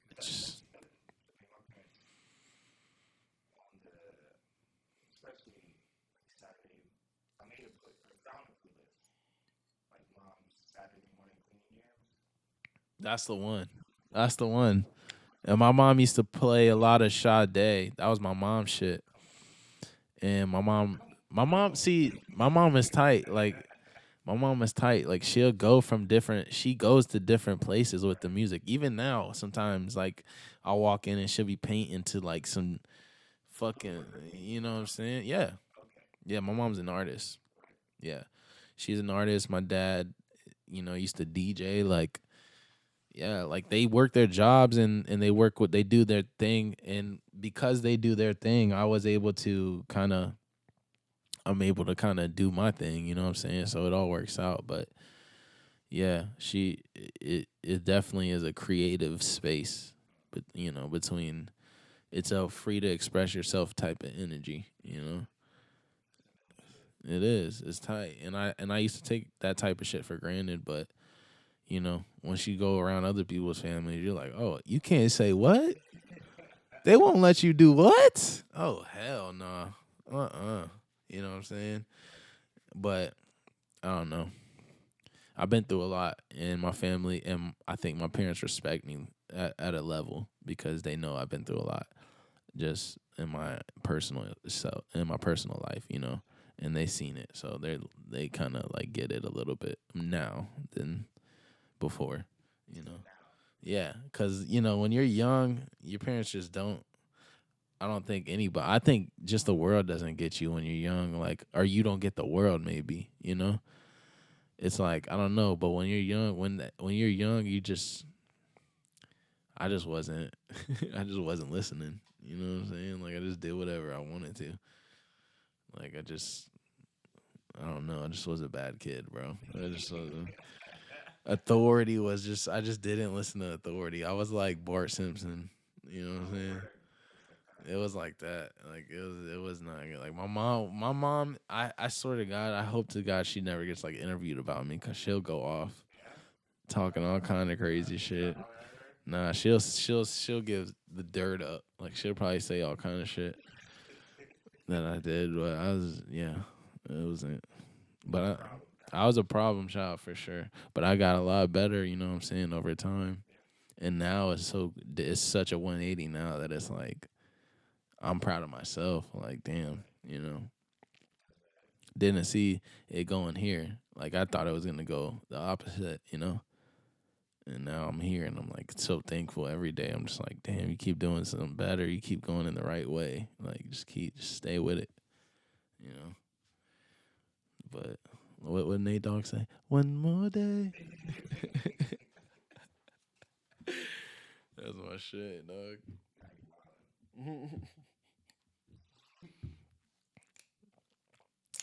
Are you ready? Give me one. Oh, hey. But yeah. Rest in peace to Nate Dogg, man. That's another one. I think, yeah, that was. He was like in the hospital and shit. I don't know. Shit, sad, man. Mm, come on. Oh man, Nate Dogg is the type of person I would have wanted to sing at my wedding or something. I think of him in that Chris Rock movie, the Head of State. Da-da-da-da, da-da-da. In the head of state. Da-da-da-da-da-da-da-da-da-da. Da-da-da. Da-da-da-da-da.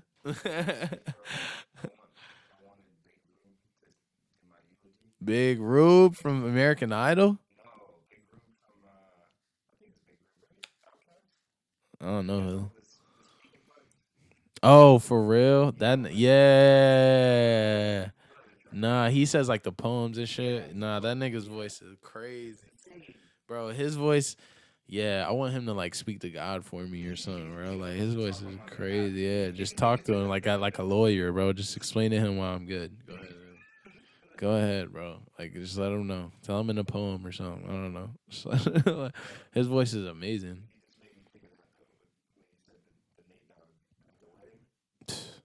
Yeah, that would be tight to have him do that.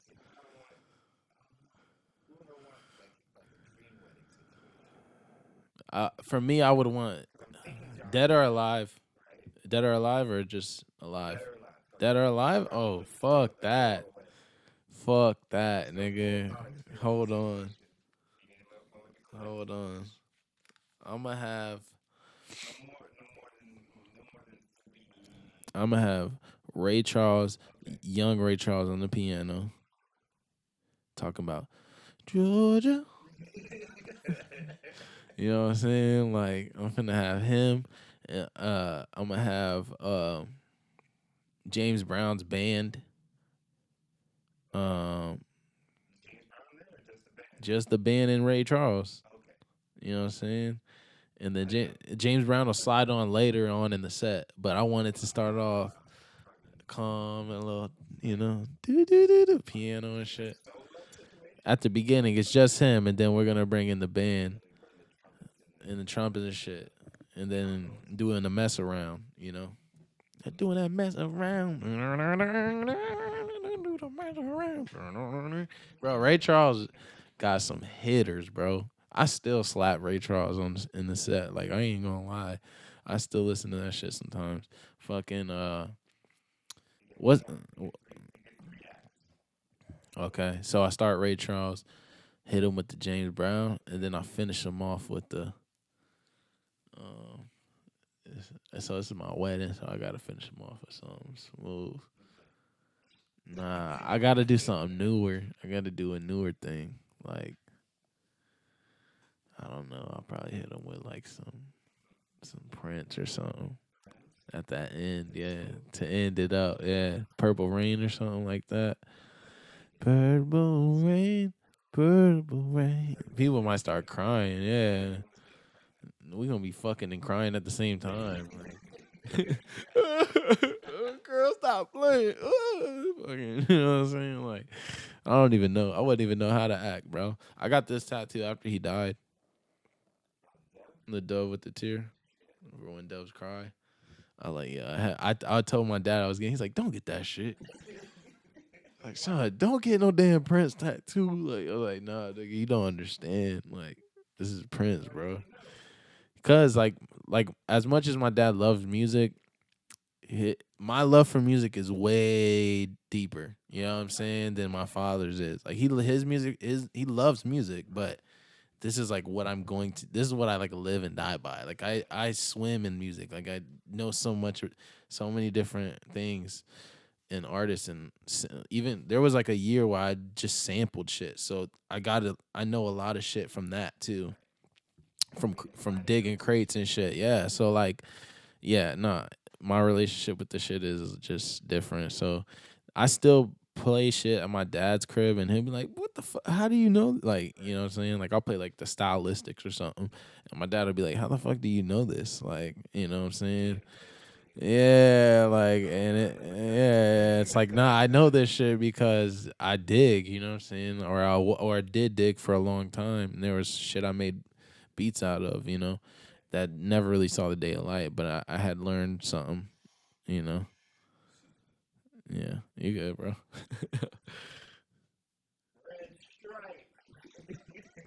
Red Stripe Man. You know what I'm saying? That was a terrible Jamaican accent, but you feel me? Oof. Yeah, at least we're black guys doing this.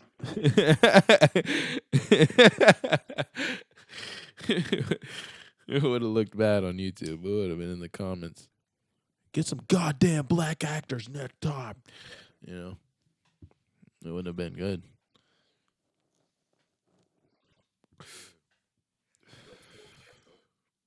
Listen,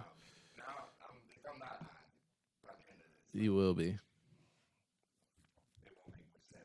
Yeah. They're gonna be like, "Hey, babe." Like, she's gonna be like, "What? Did you smoke?" I'm like, "No."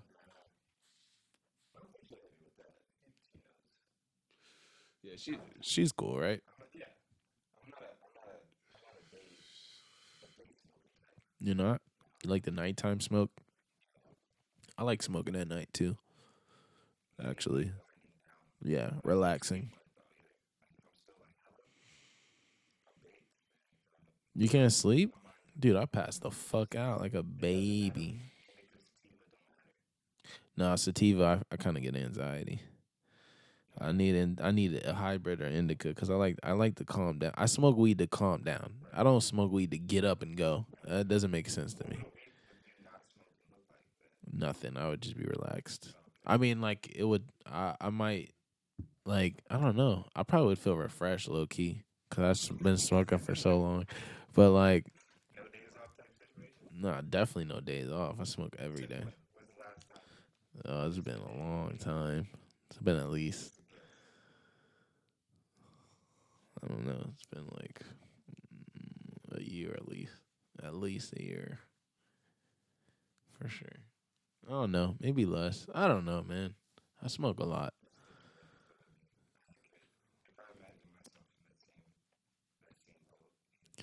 I've gone a lot longer than that. Before I was on probation, it was like years, years. That's amazing. That's the thing. I think I've learned how to somewhat smoke and maintain, to an extent.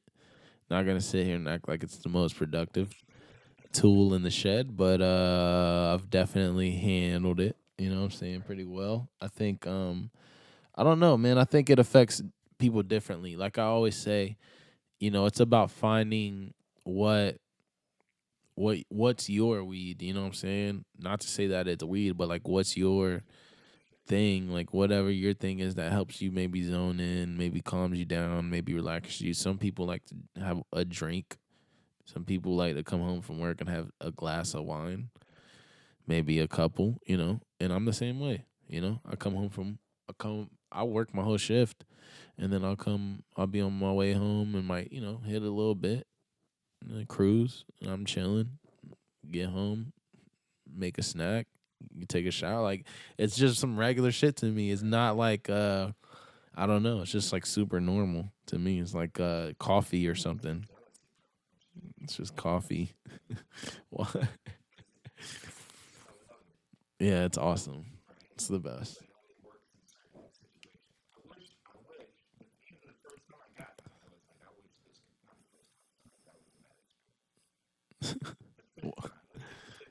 Yeah. Yeah. No, I think the fifth time, yeah, the fifth time was probably low key like one of the best times. There you go. The fifth time was low key one of the best times because like that's a sweet time. Like when you're like starting to get used to it and you're still getting like retarded. You know what I'm saying? Like getting yeah. You ever do like acid? Never did acid before. Never did mushrooms. See, I've done both of those. What do you don't want them? Do you not want them? I was gonna say I'll buy them for me. Okay.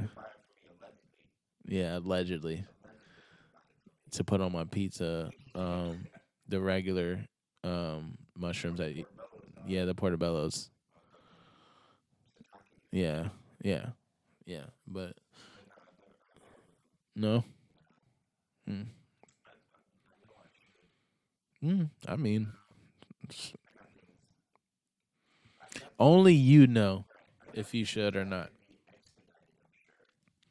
Yeah, definitely do. Yeah, but that's not. It's not that though.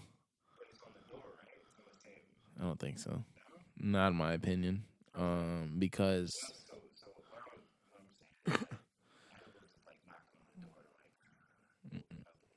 nah, I don't think so because um maybe your body feels like that. Maybe it gives you a certain thing in your body, edibles, but shrooms, LSD, anything like that is going to open a part of you that you haven't even like.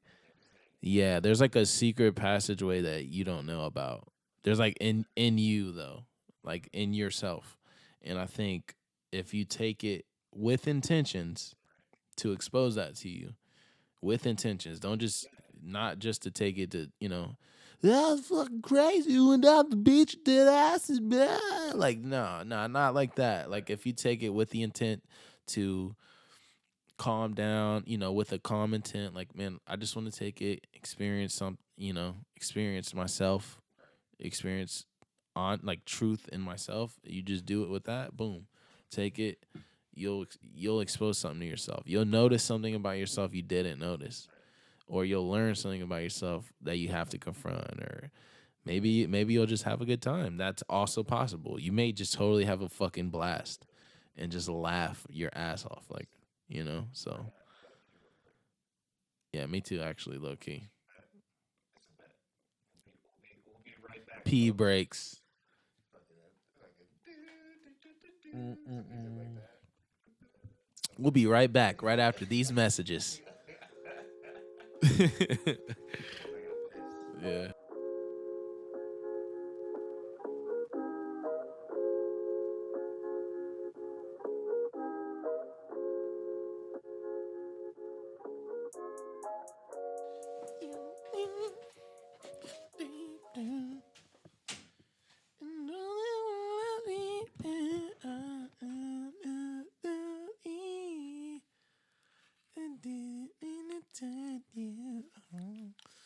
off that shit.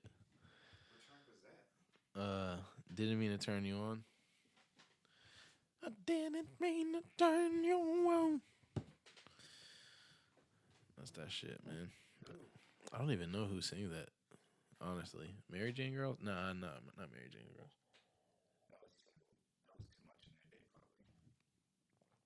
Yeah, probably because they're earlier than that. Yeah, I don't know. Nah, the shit I was singing was definitely 80s, late 70s, I think, early 80s, early 80s maybe. Mary Jane Girls are, um, damn, who is it? Hold on, I'm gonna look it up.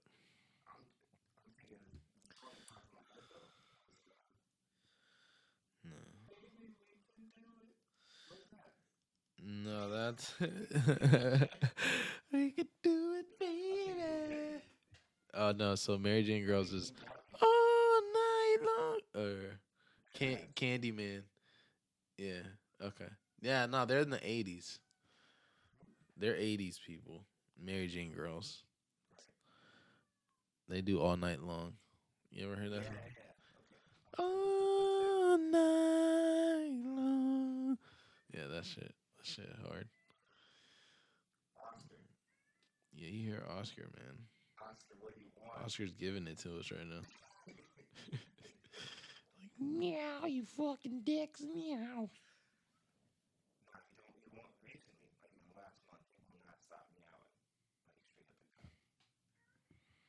He will what?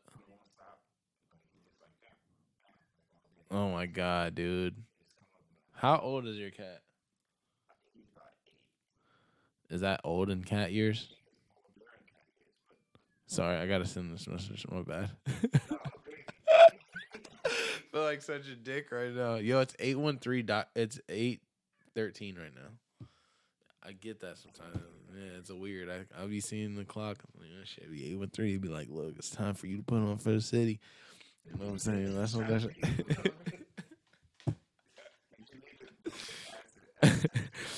Yeah. I can't believe they changed it now. It's like two. It's like what is it now? It's like 317 or some weird shit. It's like 365 or some weird shit that doesn't make sense. Yeah, fuck that. It's not that. Is that what that means? Okay, well, yeah. They, mm, I'm keeping my shit. I'm keeping my shit. AT&T. I don't know, man. You probably can. I'm sure you could still. Nah. I'm just glad I didn't get it tattooed on me. Yeah, probably not. We're probably just gonna beam each other. Just fucking right next to. I want to talk to Desmond. And I'm fucking next to you. What's up, bro? Like, whoa, dude, I was fucking beating my. What the hell, bro? Like, I don't even know what's gonna happen. Dude. At this point, I don't fucking know what's gonna happen next. I'm just getting lit. I think that's part of the depression.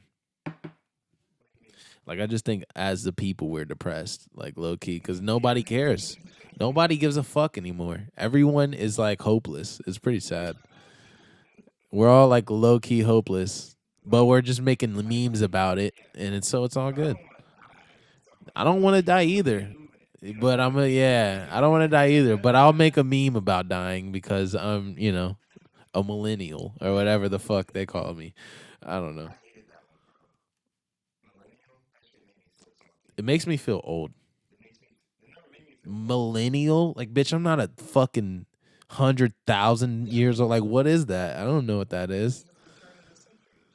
So you're gonna call me a millennium is what a millennial is so what's a millennium? So you're gonna call me a millennial because I just happen to be born at the last 5 years of a millennium? All right, I guess.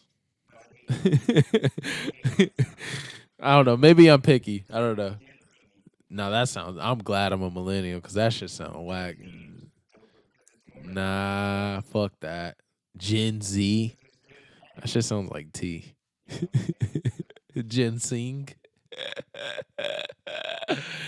Badoonch. All right, good. Badoonch. Hit the drums, Jay. Badoonch.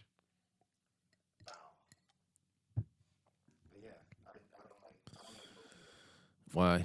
Does it bother you? It is whack. It's pretty whack. Sounds like we're gonna save the world. Millennial. I want something like sounds like I'll kill you. You know what I'm saying? I want something that's like monster lineal. Yeah.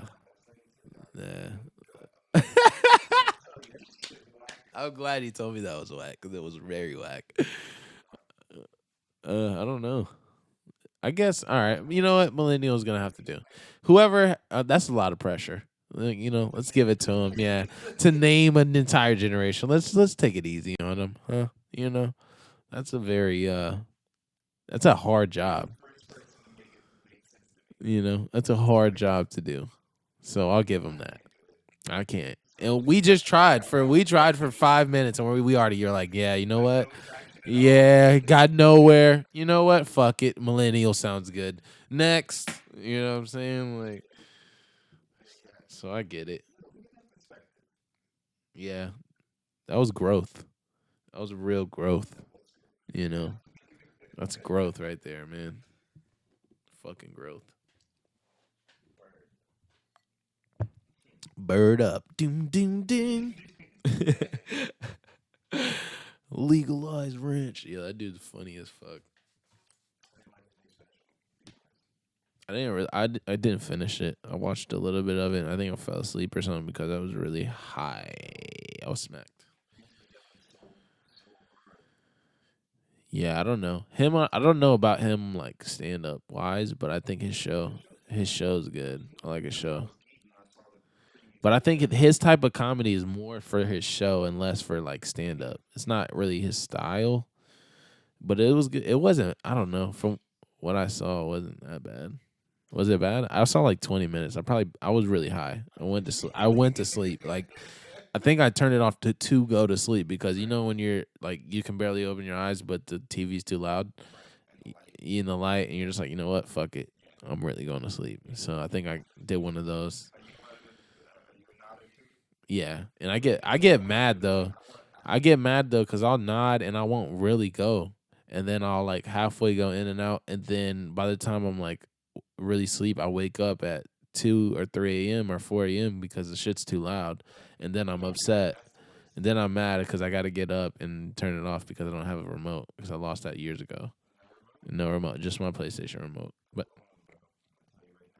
I don't know what that is.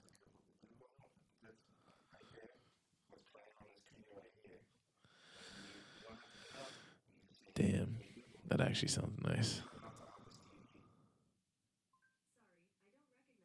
Damn, she said, sorry, bitch, nah. You're gonna keep the goddamn TV on.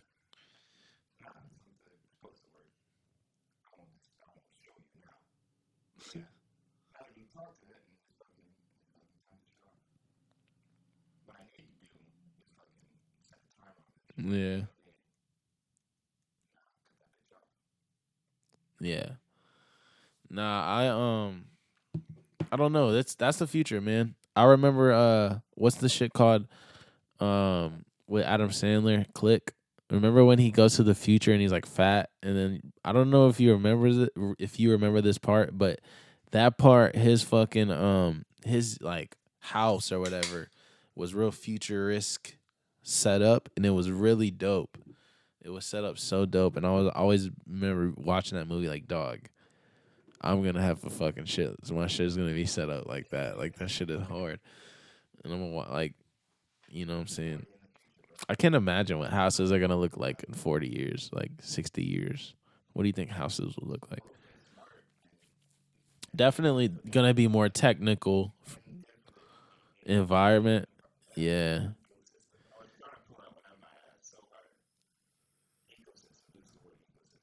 yeah, yeah. No, I think I'm excited to see just what happens with technology and people. Not excited, more not anxious either, but just curious because um it is. And it's getting weird because people have to put two and two together, meaning they have to put it we have to somehow combine our human, like, being mentally and physically here on earth in this reality with that technology, and have a comfortable middle ground. And that's where we're supposed to be, but I feel like we're leaning way too much toward um like the technology side, in my opinion. Like, it's I don't know, it's like, damn, dude, we're going fast. Like, like, technology grows really fucking quick. It's growing faster than we are growing as humans, and that's where I'm like, it's weird. Uh, yeah, but not.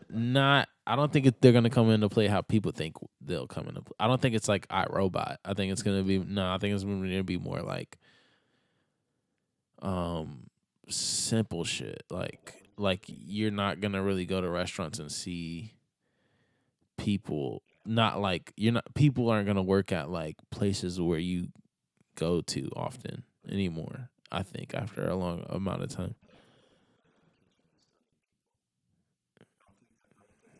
Yeah, I agree with that. I agree with that. But how long will that be until they make a machine that can actually, yeah, and they just fuck ding, and they pop up, and the meal just pops up. Like, that's gonna happen at some point.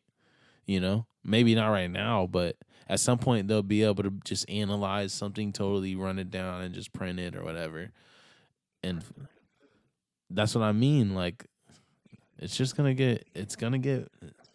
not gonna get like, it's not going this way. It's gonna go this way. That's what I'm trying to say. Like, you know, exactly. So it's going that way, and that's where I'm curious. Like, damn. So how fucking far this way are we gonna go? Like, me too.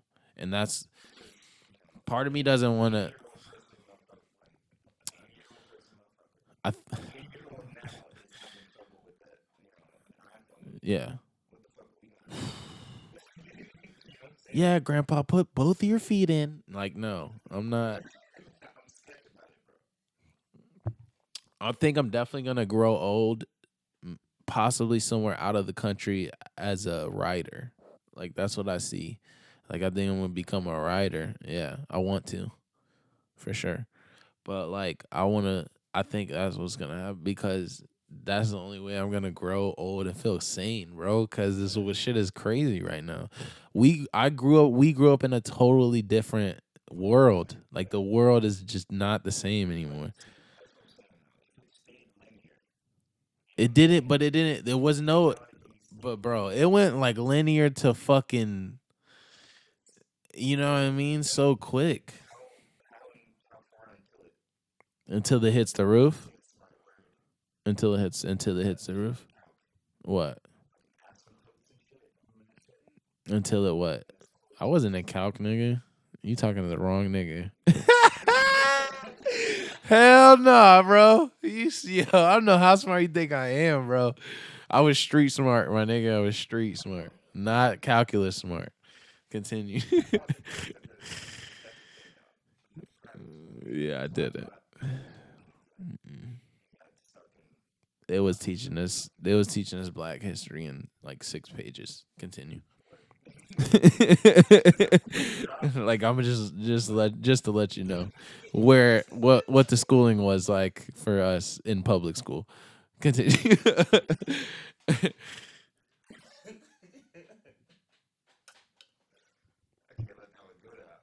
It's real, bro. You can hand me a call. Call me, dog. Appreciate it. Damn, you out here with the claws. I might just say fuck it. One more day. Yeah, I'm a savage. I'm a savage. I survived on jail food for 35 days because I didn't want my mom to send any money to me. I'm a savage, bro. That shit was terrible too. It tasted like I was eating this table. Shit was awful. It's worse than that. And the fact, honestly, if I could in any way, shape, or form help reform that, they need to reform them goddamn jails, that food, bro. You got all that money and you feeding them grown ass men like, ugh. I mean, niggas can't have salt and pepper. Like they're not allowed to have salt and pepper or sauce, ketchup, none of that. You're not allowed to. They're just not allowed to have that for some reason. That's like not. I don't know. Someone got diabetes or someone used too much salt one time on a salt packet, so the entire fucking population in the jail is not allowed to have salt and pepper. And I'm talking about Hillsborough County. I'm talking about Hillsborough. I only talk from experience when it comes to these situations, you know. But yeah, that situation in there, bro. Depending on what pod you end up in, the shit is fucked up. Like you're not allowed to have salt and pepper. That's fucked up. Like I can't even. I couldn't believe it.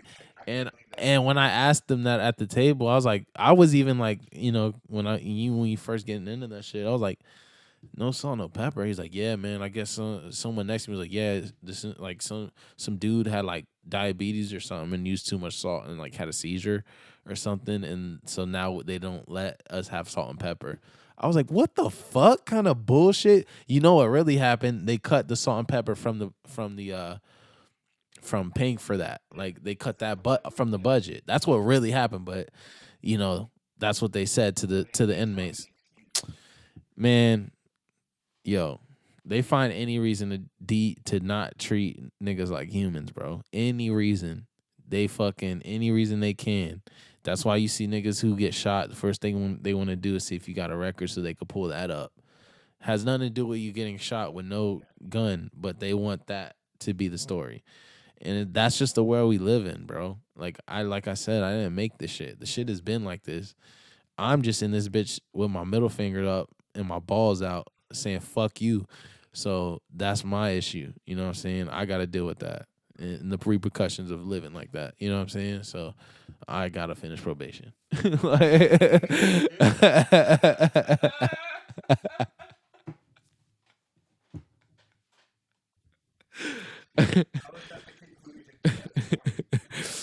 Cause man, I can't really let my balls hang like I want to until I get off this motherfucking probation, dog.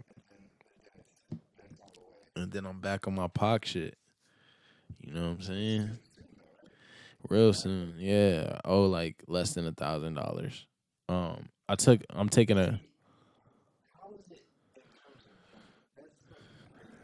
You buy your freedom, nigga. It didn't. It's not that far from slavery. My father calls it modern day slavery. You buy your freedom, nigga. Straight up. Yeah. Nah. Yeah. They don't give a fuck about the time part. It's the money thing. If I was rich, I could. If I was rich, I could have been off probation probably like 2 years ago. You know what I'm saying? But I'm not. I'm not rich. My mom can't hand me $3,000 out of her pocket without us like losing the house. You know what I'm saying? So it's like that's not possible for me, and it's been like that. You know what I'm saying? Since so. That's what made me get into hustling in the first place. I told my mom like I was not gonna ask you for money. I had already fucked up so much to that point. I couldn't ask my mom for money and feel like a man. I'd rather take a risk getting arrested and making my own money. You know what I'm saying? It's not like the smartest thing I ever did, but I just want you to understand why I did what I did. It wasn't like I just went outside and was trying to be cool. Like it was because I felt necessary, And that's the difference. It's like I knew niggas who hustled because that's how they literally ate.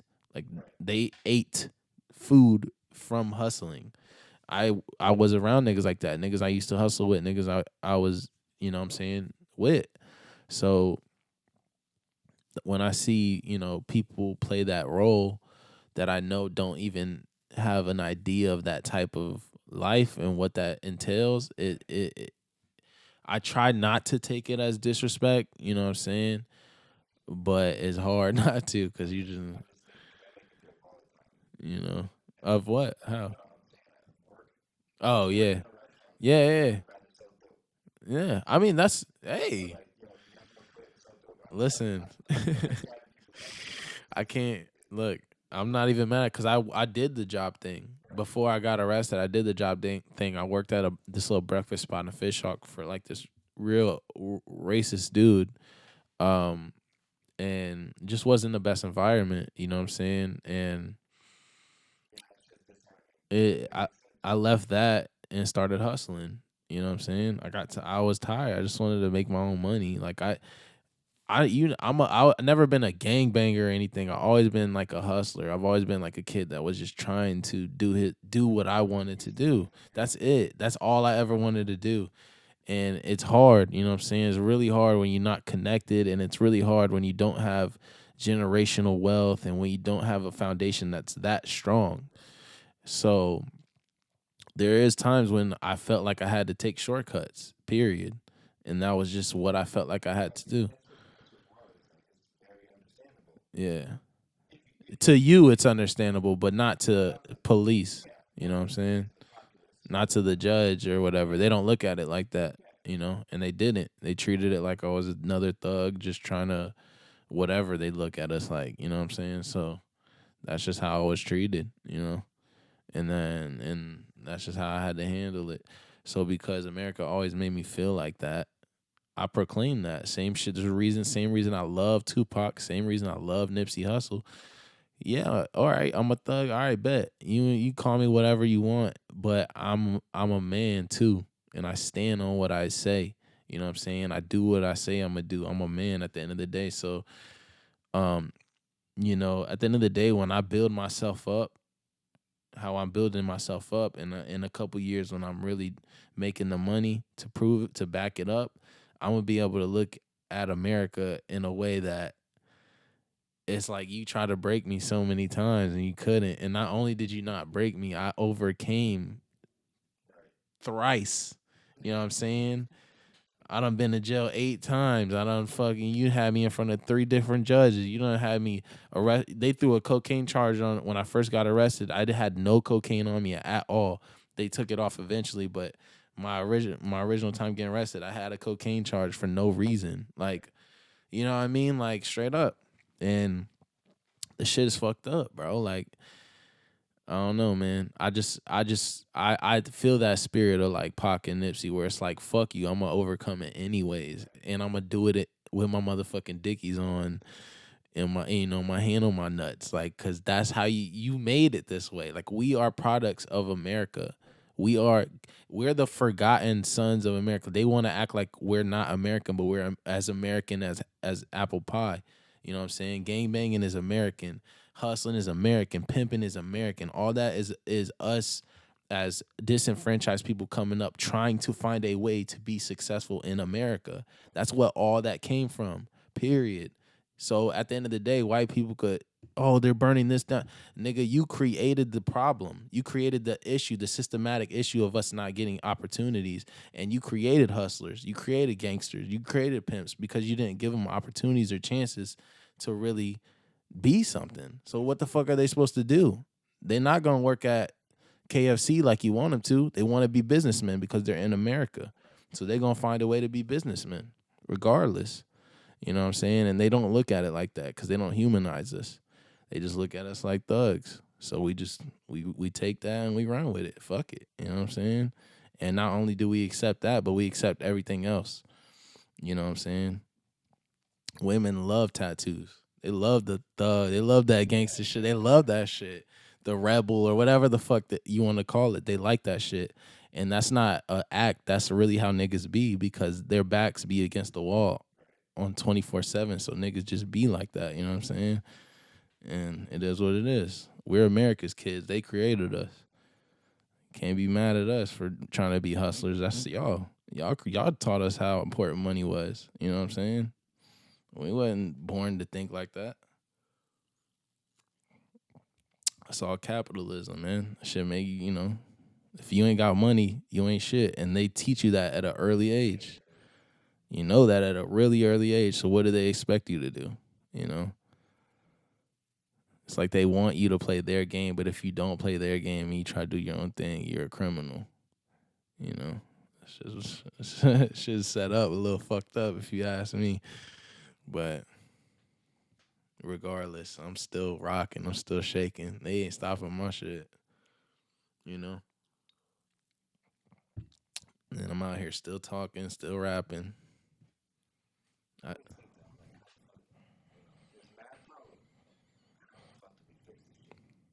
um,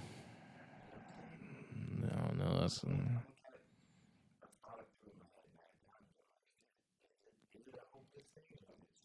It's not hopeless. I think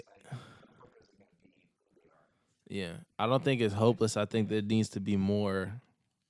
At the end of the day, like I said before, love is the answer, bro. That's the highest form of energy. If we want everything to get better, we need to come at situations with love instead of trying to instead of coming to me as an opposition because I'm from another country and we're fighting over this or that. If we come to each other to understand it with the intention to understand each other or at least come to equal, yeah, from the jump, it's like the whole thing changes, everything changes. But with how things works in the world, it's a very small number of people that are in control of very large, vast amounts of people, and that's an issue in itself. You know what I'm saying? The people are in most cases voiceless, and when it happens, when it comes to that type of level of power and money's involved and people can be manipulated and moved around, we're never gonna get what we want. We got to change a lot more than just having black cops or whatever they want. Like we need a lot more than that. We need a reform on the entire system. We need to make sure that files.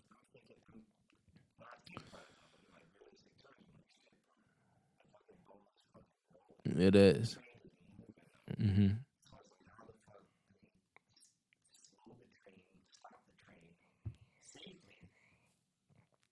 The train being what? The train being what? Yeah.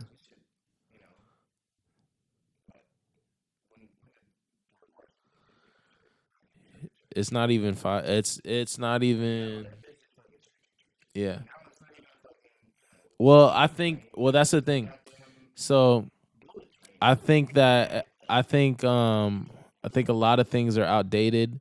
When they wrote the original Constitution, the Bill of Rights, and all those things, we got to look at where America was at that point, and we got to understand moving forward, we're not there anymore, right? So we gotta.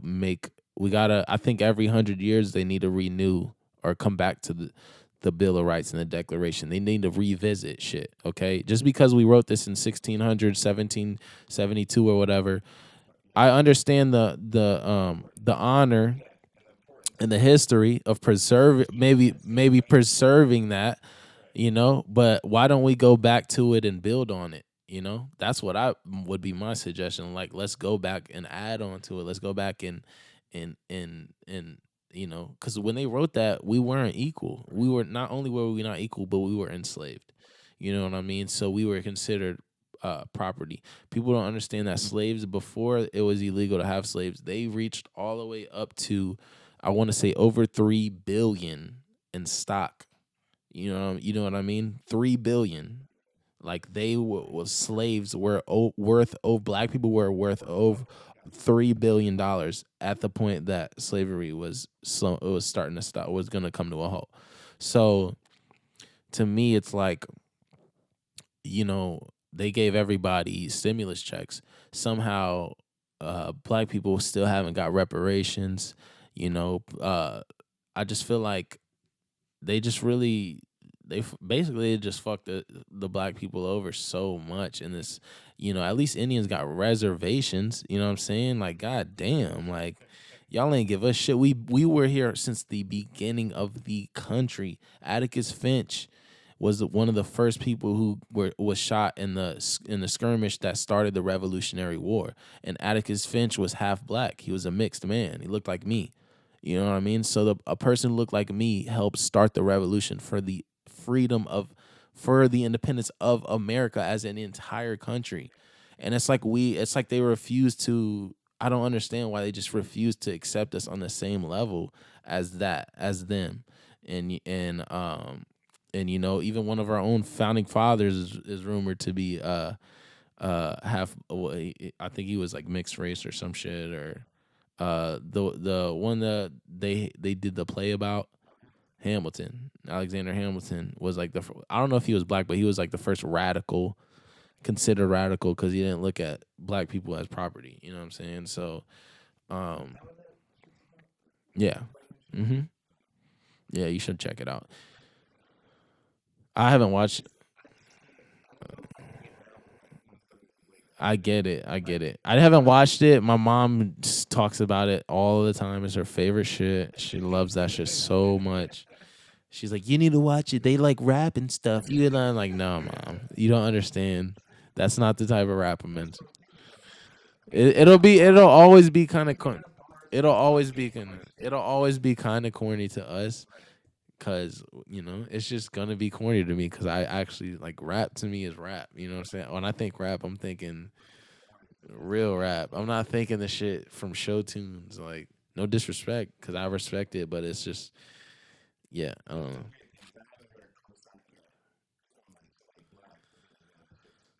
I haven't watched it.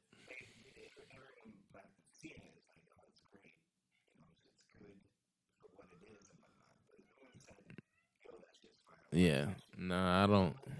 I'm gonna keep it a buck. I haven't seen it. It looks. I think the story's interesting.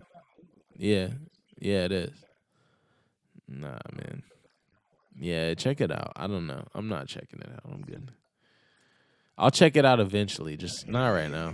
I'm just good off of that right now. I'm chilling. I'm chilling, bro. Yeah, I just don't like plays. I hate musicals. I hate musicals, bro. No, I hate music. I get mad when I'm sure there's musicals that are dope, but it's just I get mad when I'm like watching something and then the niggas start. Yeah, it's like Jessica, why would you leave? What would you leave? Like, I was like, oh my god, dog. Like, I don't even want to. I can't, cause life ain't never felt like that ever in my life. I've never in my life just wanted to break out into fucking and just grab the street pole because you, you know, Tiffany kissed me or whatever.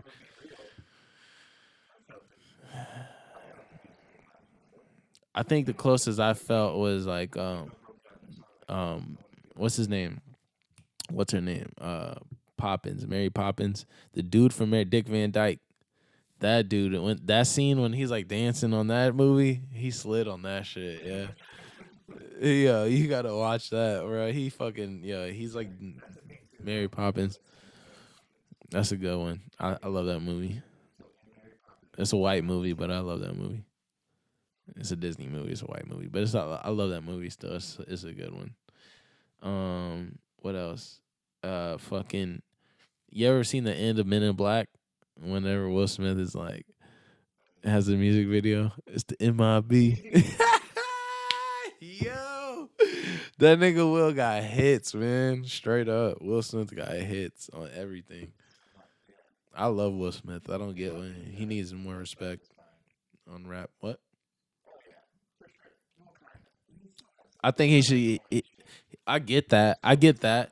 I get that he's corny because he's positive, but at the same time, yeah, and you know, I get that, but at the same time, it's not even that. Just that you need to look at the numbers because he's broken record sales like grossly, and I don't know. I feel like he don't get the credit he deserves. Yeah, because he's safe, and niggas don't like safe in rap. That's not. It's hard to.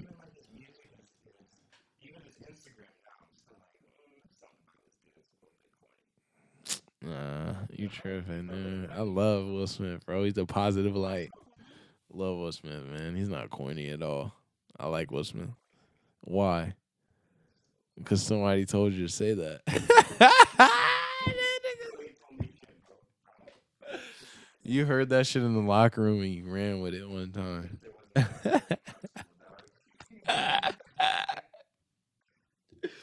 What? There wasn't a locker room. What the fuck? What school did you go to? Nigga? Did y'all not have a football team?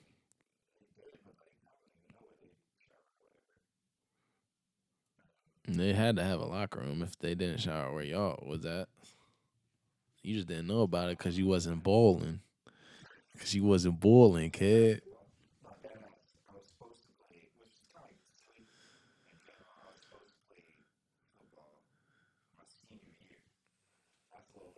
That is mad late.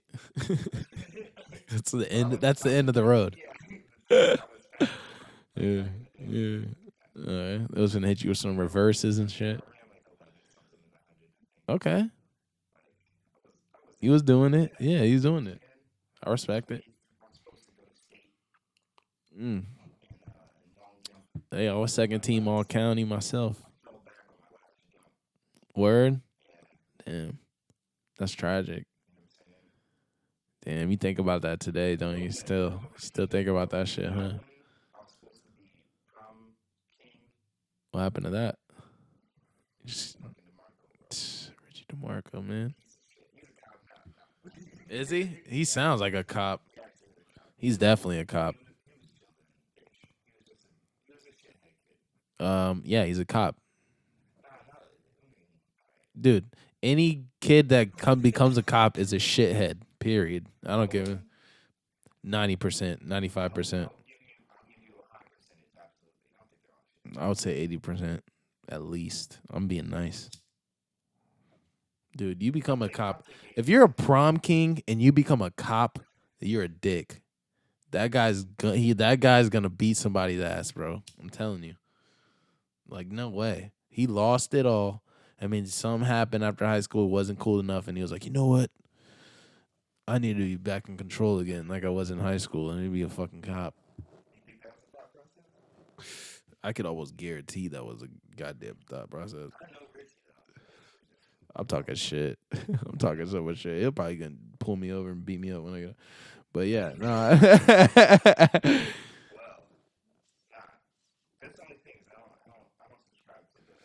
Yeah, no. I'm just angry. I'm just angry black man. Emotions are high. I just don't fuck with them, bro. I got bad experiences with cops, and it was on. Some of it was very unnecessary, and it felt very like unwarranted. So I get the anger. It makes sense to me for sure. So, yeah, yeah, and it's years and years and years and years of it. So it's like I agree. I agree. I've dealt with cops that were not bastards. I have. That's going a little far for me. Some niggas are respectable. I would never call a cop tight in my entire life. I don't care. Them niggas could be tatted up, doing skateboard tricks. Not tight. Nope. You locking niggas up for a living? Not tight. I'm sorry. It's just you're abiding to the system. Matter of fact, you wearing the uniform that the system uses to oppress people. Not tight. I don't fuck with that. I don't like. I'm not gonna disrespect it, but I don't like it.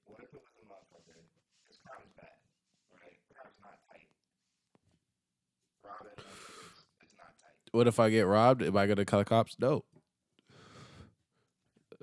I'm gonna figure it out.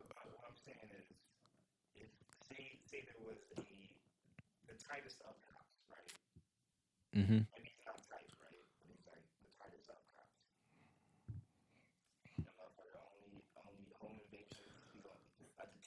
So basically, Denzel from Training Day.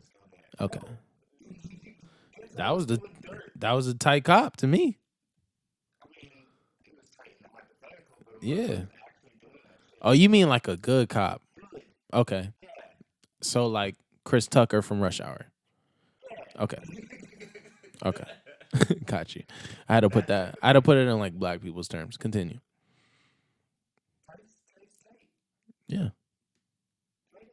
Yeah, but when I'm thinking tight, I'm thinking like he a cool. He's got to be cool. He's got to be like tight. Like he's got to be like Ice T from uh yeah. Like that's what I'm thinking. You said a cop that's tight. The tightest of tight cops has to be Ice T. Come on. You're saying tight cop. This is a cop that understands rap music. This ain't no regular nigga. Continue. No, there's definitely some out there. For sure. No, for sure. Look, man, I'm joking. Like I'm not. I hope no one is like taking me super serious here. I'm halfway joking for sure. Like it is, and the anger towards police is very, very um it's honest anger. You know what I'm saying? It's not out of nowhere. It's not for attention. It's like, no, this is real. You need to understand that. And white people need to understand just because they don't experience that or because when they get pulled over, they comply and everything's cool. That's not everybody's experience. And they need to understand that. That's the issue. You know what I'm saying? Um, that's the issue. It's like uh I see a lot of people say stuff under comments and stuff like, "Well, if you just comply," da, da." It's like you don't understand. You don't get it. You just don't understand, and until you feel enough empathy to put yourself in someone else's shoes, I just don't care about your opinion. Period. I just don't give a fuck about what you got to say about shit or what blue lives matter bullshit you got to say cuz none of it matters to me because you refuse to understand where I'm coming from or even try to consider what it feels like to be a black person in America. I refuse to give a fuck about your stance. Period. You know what I'm saying? And that's always going to be how I feel about it. And I refuse to change that. You know what I'm saying? Cause it's just like ridiculous at this point. My nigga, it's 2020. You know what I'm saying? I don't want to raise a kid in a country that still won't accept him. At this point, like that's just ridiculous. I refuse. I'm not doing that. I'll move somewhere else and we'll be citizens somewhere else because this shit is ridiculous, bro. And it's sad. I'm thinking London, somewhere, anywhere. They're racist, but that level of racism is nowhere near the level of racism. They you got to think they accepted Jimi Hendrix because America wouldn't, and then he came back from there. So the level of racism there is a lot less, and I know that from friends who live over there. You know, they actually kind of fuck with black people. So yeah, I'll go somewhere else where they don't hate us as much, straight up because this shit is ridiculous, bro. Like my black side of my family's from Little Rock, Arkansas. And I don't know if you know what Little Rock is, but that's where Little Rudy went. The girl who went to the first all white school. That happened. Yeah, that happened where my family's from. Yeah, yeah. Getting spit on by grown ass adults and shit. Yeah, that little girl. Yeah, that's where my black side of my family's from. So I don't know my real, that real history past my great grandfather. He was born a slave. I don't know past that, and that's fucked up. I didn't ask for that. That's just how this country is. But they mad when a nigga knees during the anthem. Like, come on, we got to get our shit in order. We got to figure out what's really the issue here and what we really need to be paying attention to, as a people, not just black people, but as a human beings. Like, what are you standing for? Not, yeah, I don't know. I just notice, I just see what people try to defend, and I just judge them off that. Like, okay. You don't believe an eye for an eye, huh? Okay. I agree with that, but there's a point because an eye for an eye is an eye for an eye, but what's happened to black people is not an eye for an eye. It's 1,000% worse than that. So to compare that to an eye for an eye is just laughable to me. It's like being stabbed 1,000 times and you stab them back once and they're like, "Bro, an eye for eye, that's not right." It's like, "Oh, word." You know what I'm saying? Like, really? I don't even know my real name, my nigga. Like, an eye for an eye, really? That's what you come in with? So, yeah, that's how I feel about that shit. Shit's funny. I don't even fuck with a lot of people because of that shit. Like, That's how I feel. Like I feel that strongly about it. You know, it's just that ignorance I just refuse to deal with. I'll be fucking old ass. I'm gonna be like Dick Gregory when I get older, bro. Yeah, he's a comic from the '60s, from the beatnik era, and he grew old and became like a very activist type of man, very well read and like a writer and shit. But you need to watch his videos. He talks about race, and he's like an old man talking about it, and he's like so bitter. He's salty because he's an old man and he's still alive in this racist ass country. And he no, he's and it's so honest and so funny because he's a comedian too. And you gotta watch some of the shit he says. It's so fucking funny. I watch his interviews all the time. Rest in peace. He's not here no more, but I watch his interviews all the time. And yeah, that dude, man, classic. He has so much knowledge too, and I love that type of shit.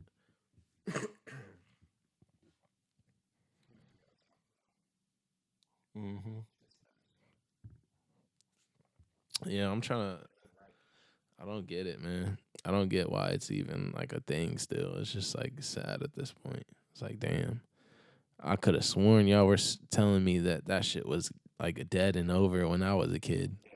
Could have sworn y'all saying acting like it was all good, and it's not. And now we see clearly that it's not. And the thing that's sad is you got a president who's really just throwing gas on it. Like he's just not helping the situation, bro. Like, I don't know, man. That divide and conquer shit is real though. Because you divide. You ever read The Art of War? Yeah, divide and conquer. That's one of the first. That's one of the main rules on how to beat somebody in wars, to divide their people and conquer in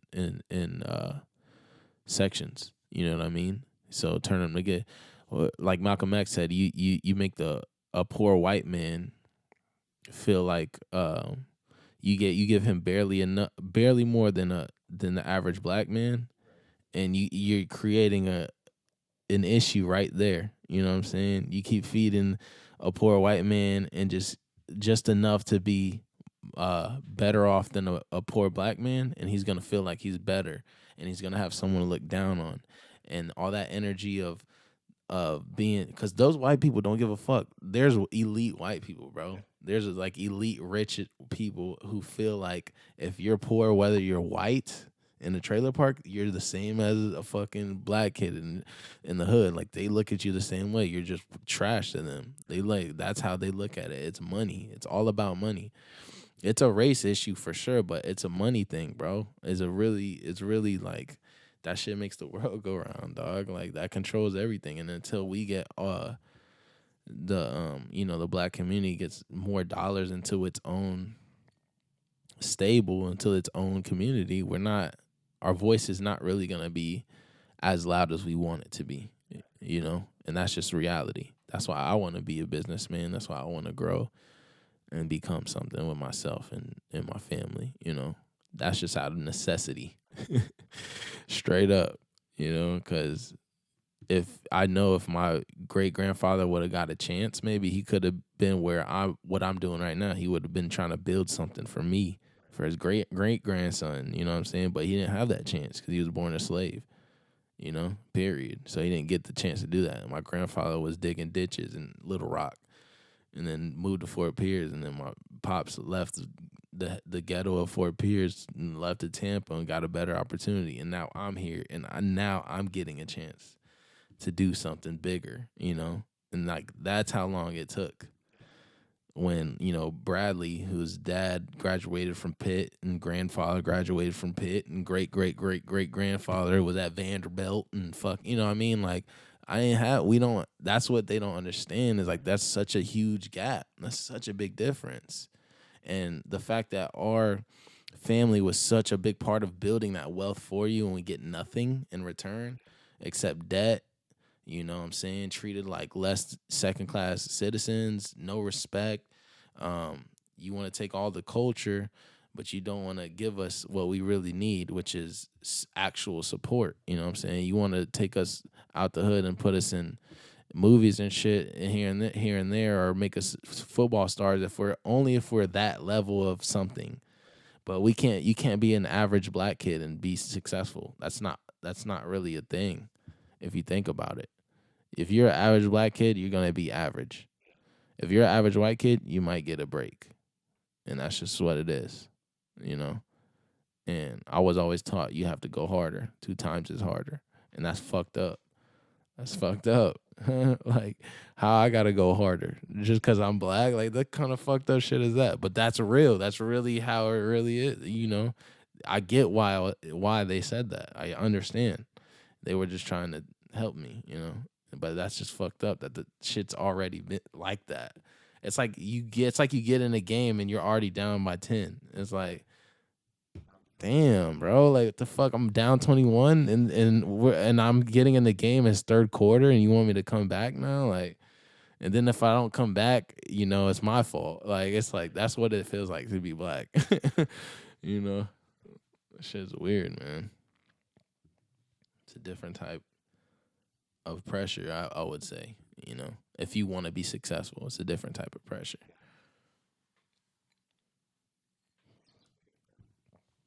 Because you're doing shit for people in your family that never got the chance to. And that's a lot. There's generations of men and women that didn't even get an opportunity.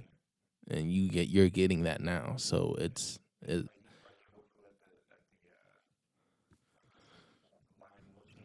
yeah. I know it will change. I think I'm one of the biggest pieces of, oh, you mean like in society? Yeah, I think it will because um in due time, you know, I think in due time everything will like justice will come through in due time, you know what I'm saying? No matter how long it'll take, I think it'll flip eventually, you know. But um it's going to be a fight. Like that's not gonna just come. They're not about to just give that up, and people gotta understand that. That's why people are dying right now. It's sad, but it's like, dog. People died when the slaves were running away. People died when the civil rights era. People died when in the '90s and the riots. Like, this ain't the first time we've had to rebel, you know, to get what we need, what we feel we need. It is not the first time, and I'm sad to say it may not be the last time, you know. But that's just the country we in, and until we get what we feel we deserve, the fight must continue. You know what I'm saying? Like, it just doesn't stop ever. Like, shit don't stop till we done. You know, this shit's a fucking marathon. What do you think about it? Like, what do you think about what's going on right now? Yeah. Yeah, that Malcolm X was talking about. Yeah, years ago. And you still playing. You still playing. You still playing. You still playing.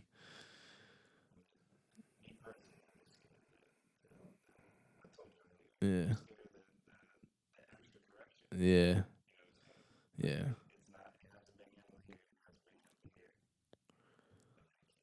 It has to get handled. And that's the thing. It has to get handled at some point. It's got to get handled. Nah, no, I don't think nobody wants that. I know we don't, but they'll go there. You know what I'm saying? Yeah, it'll go there at a certain point. Nobody wants that. Nobody wants that. Yeah, we did, but it's sad, man, because at the end of the day, it's disgusting. But at the end of the day, you know, if they feel that strongly that they won't let it go to that level,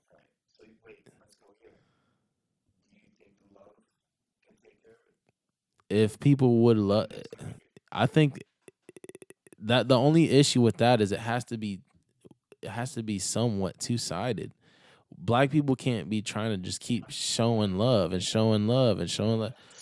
At some point, you keep stomping on that love. I don't care, you know. I understand it's holier than thou to keep doing it and keep doing it, but not for me. I'm sorry. Like, I'll get to a point where I don't want to no, I don't want to keep giving you love if you want to keep disrespecting me. I don't give a fuck. Period. I don't care who you are. Like that's just not. I can't stand for that as a man. I just refuse to. And I know I'm not the only person that feels that way. And they gotta understand, just as a human being, you can only get stepped on so many times before you physically can't take it anymore. Before you have to react. And that's the thing. It's like, what do you expect? What do you want? That America has gaslit black people to the point where they will kill an unarmed kid. They will lie about it, get caught lying about it, get off of it scot free, and then when black people react to it, they're monsters. I don't. It doesn't make. It's not, and that not only does that happen once, doesn't happen twice, doesn't happen once in a blue moon. This is an every fucking month, every week thing, and has been for years. And has been documented in the last 5 years. You can see all the names. And at some point, it just is, it's like, what do you want? You know what I'm saying? What do you want people to do? You're not listening to them. You won't defund the police. You won't help them. You won't build centers.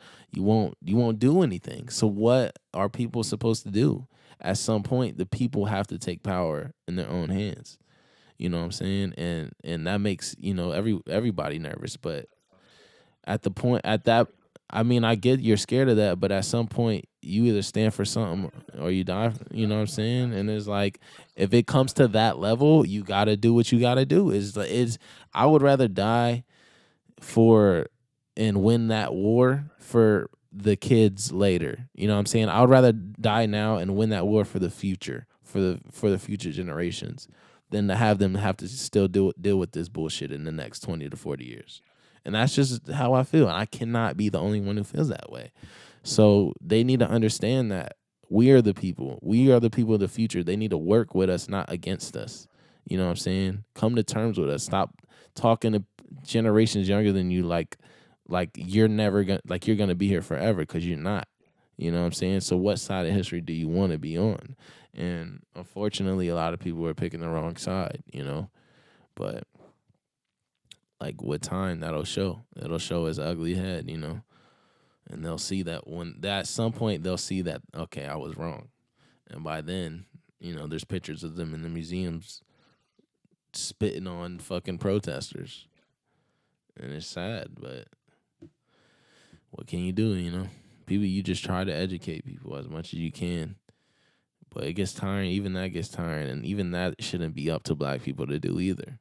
That's not our job either. Like, we know your history. You need to get on Google and learn ours. Like, fuck that. Like, I learned so much bullshit in history class that, some of it wasn't even true, which is fucked up. And then a lot of it was one-sided history, or one told from one point of view. And that's just, yeah, it is, man. Because that's what they attack. They attack the mind of the youth. And that's a dirty game. When you attack kids when they're young, that's a different type of, that's like some Nazi shit. Attacking the youth, attacking the young mind. Like, hey, this is how it happened. You know what I'm saying? This is how you should look at black people. Only look at them in the light of roots. Don't look at them like they had anything else going on. Don't look at them like they invented the stoplight. Don't look at them like they invented surgery. Don't look at them like, because they did. They invented all that. That's black people shit. And they just want you to keep feeding you the slave mentality, the slave. That's all black people are, slaves. They only come from slaves. That's true. We do come from slaves, but you got to understand, we're so embedded in American culture, and we're such a part of why America is the way it is, no matter what they try to make it seem like, And that's just how I feel about it.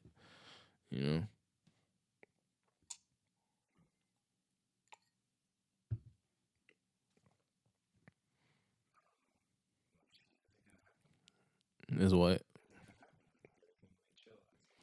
I think.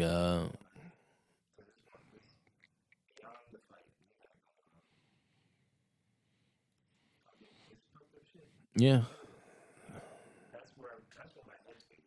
Yeah. Yeah, I heard about that. Yeah. I don't either. It's so fucked up because we our own shit at home is so fucked right now. It's hard to even think outside of this right now, and that sounds selfish, but it's to me is reality. Is like as a black man, I'm focused on staying alive in my own country. Like my heart's with Yemen. You know, I feel for any human being that's going through anything like that. You know, starvation or anything like that's fucked up. That's fucked up. What happened? Mm-mm.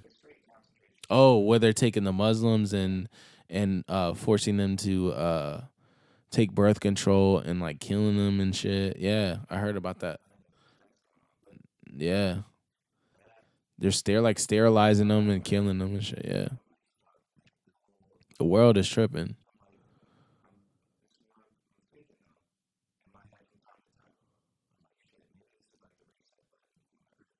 Yeah, nah, it could be. I do too, and I always wanted to be an old man, but at the same time, death is something that I'm not. It's like it's not. The older I get, it's still scary, but it's just it's inevitable. You know what I'm saying? So it's like I don't. Yeah, yeah.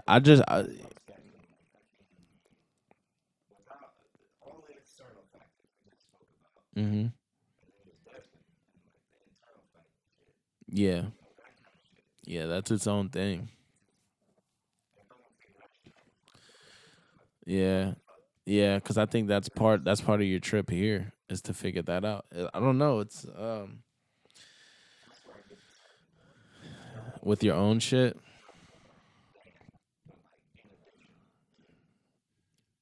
Well, you get disheartened with like your own situation. Adds to your shit. Hmm. Yeah, yeah, yeah,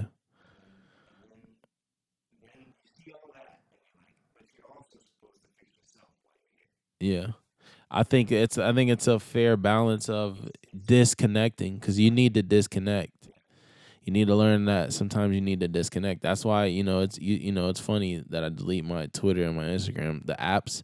I do that probably a couple times a day, and I have to. Yeah, where I just take them off of my phone.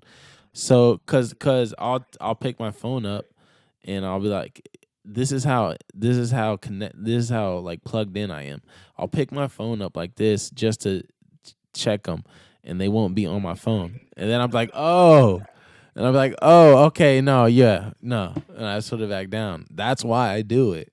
But that's the thing is like you have to intentionally unplug. I find that um that's very hard to do, but the fact that I'm consciously doing that is it feels good, you know? It feels good for me and I feel like it's something I'm gonna have to teach my kids one day to intentionally take yourself out of that reality and fully 100% into your reality here, you know?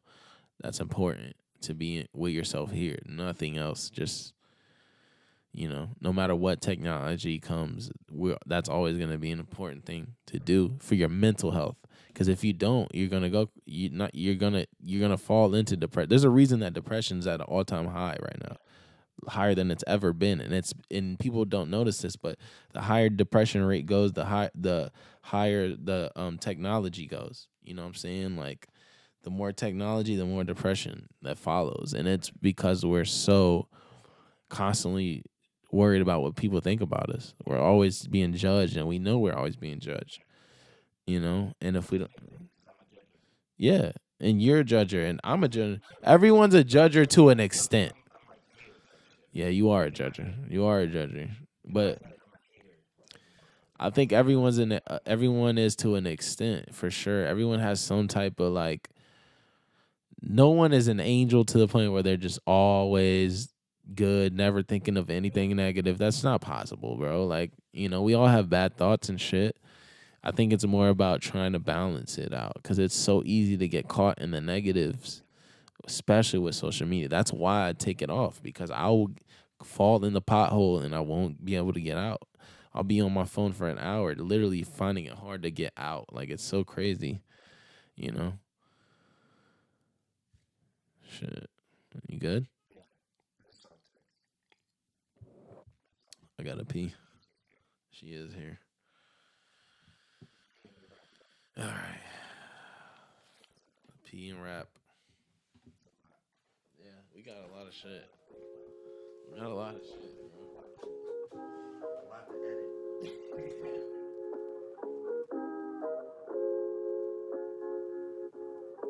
I could have sworn there was somebody coming in too.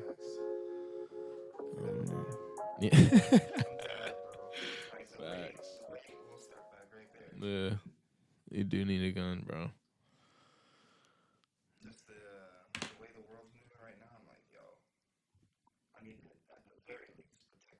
At the very least, bro. Like, I need the strap.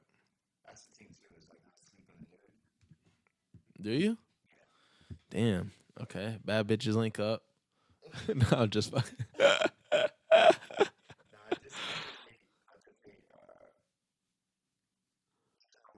Feeling restricted and shit. I do. I meditate and do yoga naked, low key in the morning. So I ain't even going. I ain't going front. When you like that, I'd get it because that freedom feels liberating, bro. It really does. The only time a man is like ever naked is in the shower. So if you do anything besides that naked, it's like the craziest shit. It's the craziest feeling.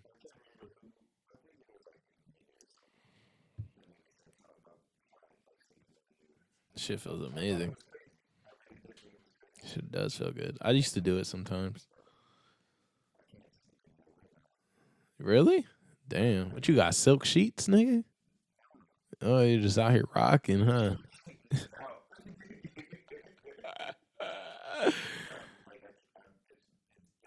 Yeah. Yeah. Damn. The good pair. Yes. Like I said, the good pair, yeah. Fuck it. Part four of the interview. He said sleeping in the nude, doing what it do, briefs, something like that. Oh, damn, with no strap on? Damn. You don't have a gun at all? So you're just naked? You sleep naked with no gun in your house? Yeah, you're fucking crazy. That's not smart. I would be so mad if I got shot naked in my car. Oh my, I'd be so upset. Like, yeah, you heard about Desmond? They shot the nigga. He was naked. Yeah, like, nah.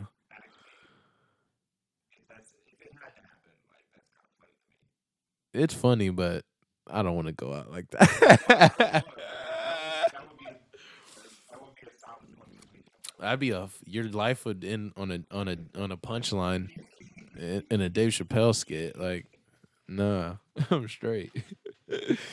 Hell no.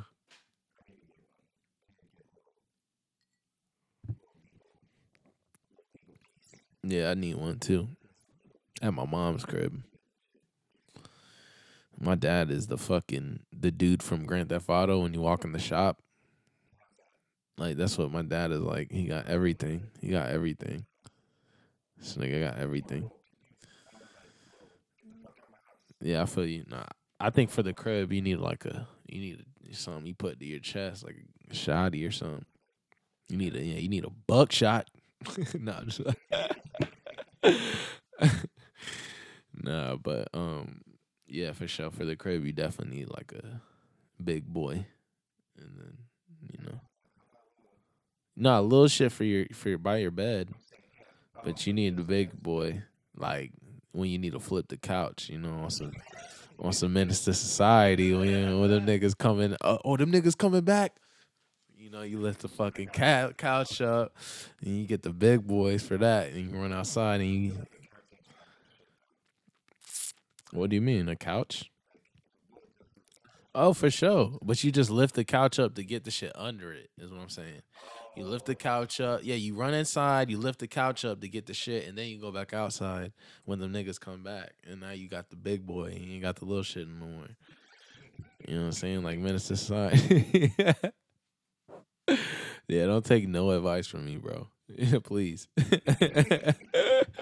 Stay out. Yeah, I did, but don't listen to me though. Like, yo, I know that all made perfect sense, but don't do it. Yeah, but I don't know though. Yeah, sure enough. But I don't know shit though. Don't listen to me. I'm no paralegal. I don't know much. You do. Everybody does. Everyone needs a little pew pew, man. This is goddamn fucking America. Don't get caught lacking over here. We don't play that shit. It's America, nigga. Niggas here kill their own heroes. Like you're in America, bro. Straight up. It's the Wild West for real, nigga. Straight up. Better have your shit on deck. On point. That shit is crazy out here.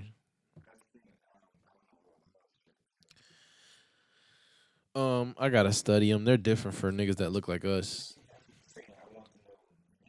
You need to know. You need to be a paralegal for real if you gonna hold a gun as a black man. You gotta really know your rights, cause they will not. The NRA does not like black people having guns. They only want white people having guns. But they swear they're for gun rights. Only white gun rights.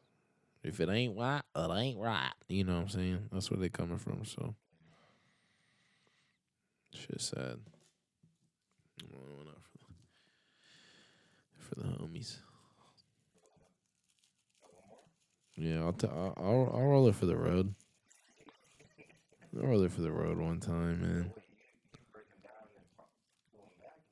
Yeah, yeah. I crumble the paper. I actually learned this. So I learned how to roll well, I knew how to roll a joint, but I learned how to roll this type of joint from a Wiz Khalifa video. Yeah, he was like in a hot. He was like in a hot tub with like an iPad when they were new, and he was like, yeah, he was like rolling on the iPad, and I was tripping, and I was like, yo, I think I saw it on World Star back when like it was really World Star. Um, but yeah, that was my shit. Oh man, drinking and smoking. I be smoking and drinking. Oh shit, that's a picture from the breaks. Gang gang. My nigga Adam, man. Shout out to you, bro. Nah, I didn't. He was gone, but he was tattooing upstairs, so I got to know him. Um, thankfully, he's a cool guy. Love that guy. I be drinking and smoking. I be smoking and leaning.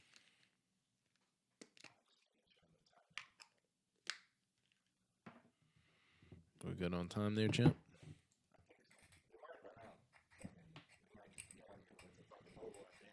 You feel me? Straight up. Sometimes you gotta do what you gotta do. You know what I'm saying? The part that's gonna be on YouTube is gonna be tight. You know, whatever goes on there. If it goes, oh, oh, okay, that's cool too. Yeah, what do you want me to do? Fuck it. I'm excited, man. I'm excited for your. You got a YouTube channel and everything. You got a channel and everything set up for it. I'm excited, bro. Tag me in it. Tag my YouTube page in it. I'm a YouTube artist. I have a YouTube artist page now, so you should be able to tag me. Yeah. Like in the tags, whenever you're posting the actual video with the title, and the tags put Stoney Hoop. Put Stoney Hoop and then just press enter, and now whenever you look up Stony Hoop, it should be on my thing too. Yeah, that's how it works. Well, I'm low key like I've been around the YouTube block for a little while now, man. I've been releasing videos for a year now. Got like 14 videos. Oh yeah, well yeah, definitely. As a millennial man, I've been on YouTube for years. Like I've been not making you videos, but like I know how YouTube works. Like yeah, like I know how it works. Like I've been trying, I've tried to upload. I've uploaded shit in the past, like back in the day, but that maybe even is still up there if you could find it somewhere. But yeah, no, I'm a real millennial. I've been around the internet. Yeah, yeah. Yeah, that's an important year, man, for the world right there. 94, baby. I'm a 94 kid. That's when a lot of classic albums came out for rap music. Let's see. Let's go down the list. Oh damn, phone's off. But I'm pretty sure Snoop dropped, Pac dropped, Biggie dropped something. Um, 94 is a good year. I think Illmatic came out in 94. If I'm not mistaken. I think some Warren G shit came out. Regulate, I want to say, came out. That was a good year, man. Like that's a good year in rap and hip hop. Like if you go back and look at the hits that came out in the year 1994 alone, it was like a turning point in rap, for modern hip hop, in my opinion. And that's the year I just happened to come in this world. You know what I'm saying? I'm just saying.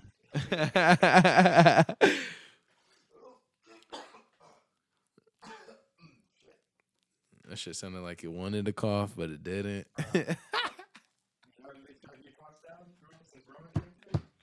You'd be nervous and shit. You be sound like James Brown doing ad libs and shit. Nah, get nah.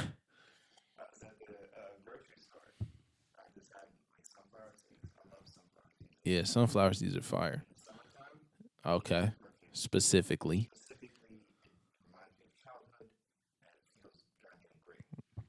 It reminds me of the baseball. It reminds me of like little league baseball. Yeah, yeah,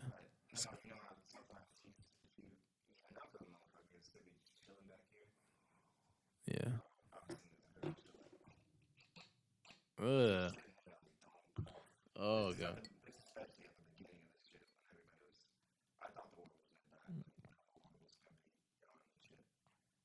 Did you really? You really did? Were you scared?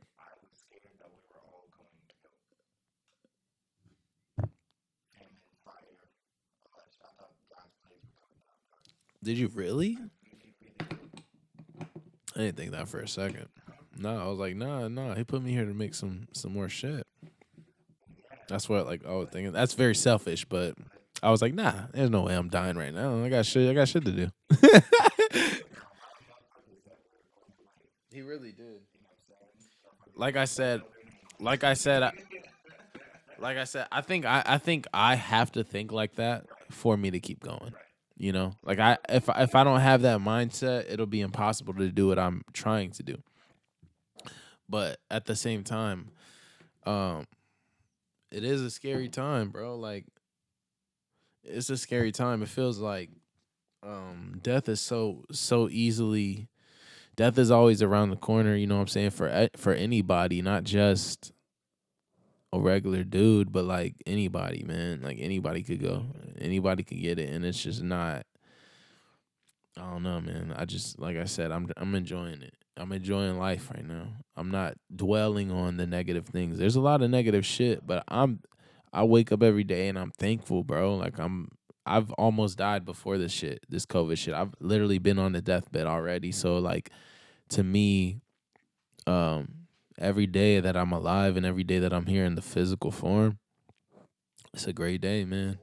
It's a win. Like I beat the odds again. You know what I'm saying? I made it through another day in a country that enslaved my people, that hates my guts but loves my music, and I survived another day. You know what I'm saying? Not only did I survive, but I probably got a new fan today. You know what I'm saying? I probably did something new today. I probably added more to what I already built today. So yeah, man. Every day that I'm here is a day is a winning day. You know, and that's just how I try to keep it mentally. As Nate Dogg said, one more day. I'm a I'm blasting that shit when I get in the car, nigga. One more day.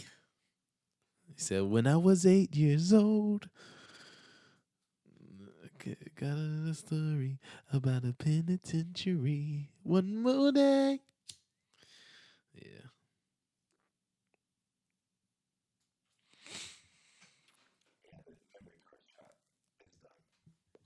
Damn, it's done. Damn, so it's not connect. It's not collected. None of this did. Okay. All right. Well, fuck it. Let's wrap it up then. What do you want to say to the people? What do you want to say to the people? Yeah, I feel like. All right, but well, I would just like to. I don't know. That sounds like some Brooklyn Zoo shit.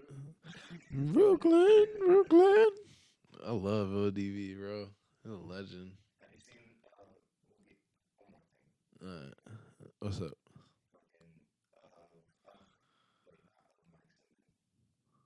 Yeah, yeah, I did see that. I did see that. Yeah, I love that. You ever seen Hip Hop Evolution? Yeah, I love that. I like that shit. Yeah, me too. Me too. I was kind of hot. Like, damn, man. I was like, man, one day they're gonna make it a Hip Hop Evolution, and I'm gonna be there for 10. I'm gonna be there for 10. Nah, nah, but that shit's tight, man. I like it. It made me. Mhm. Mhm. Yeah, they talk about Illmatic and that shit.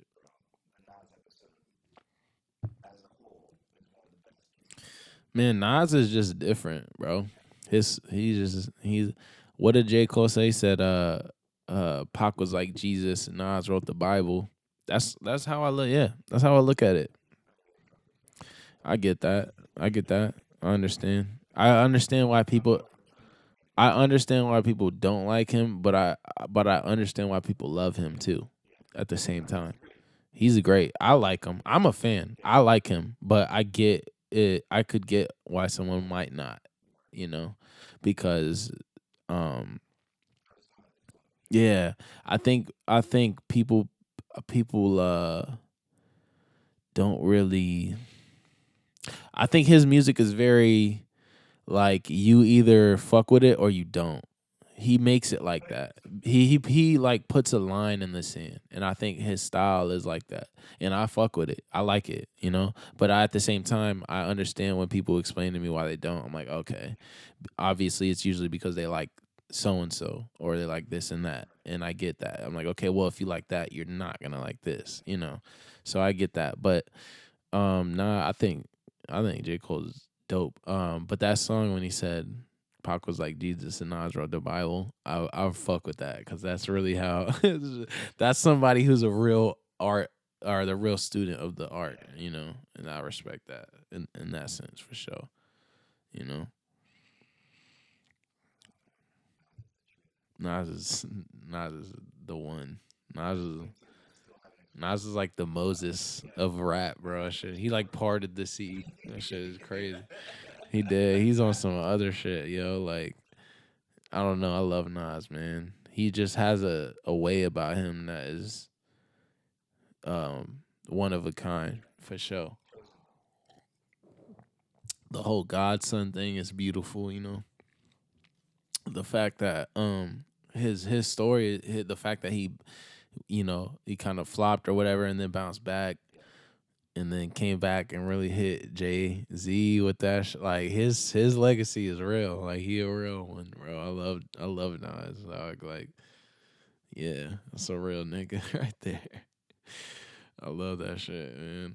It's tight. Like that's back when New Yorkers still had like the boroughs was still a thing, and if where you from was important. Queens and Brooklyn, Bronx, like all that shit matters. I don't know now. I'm sure.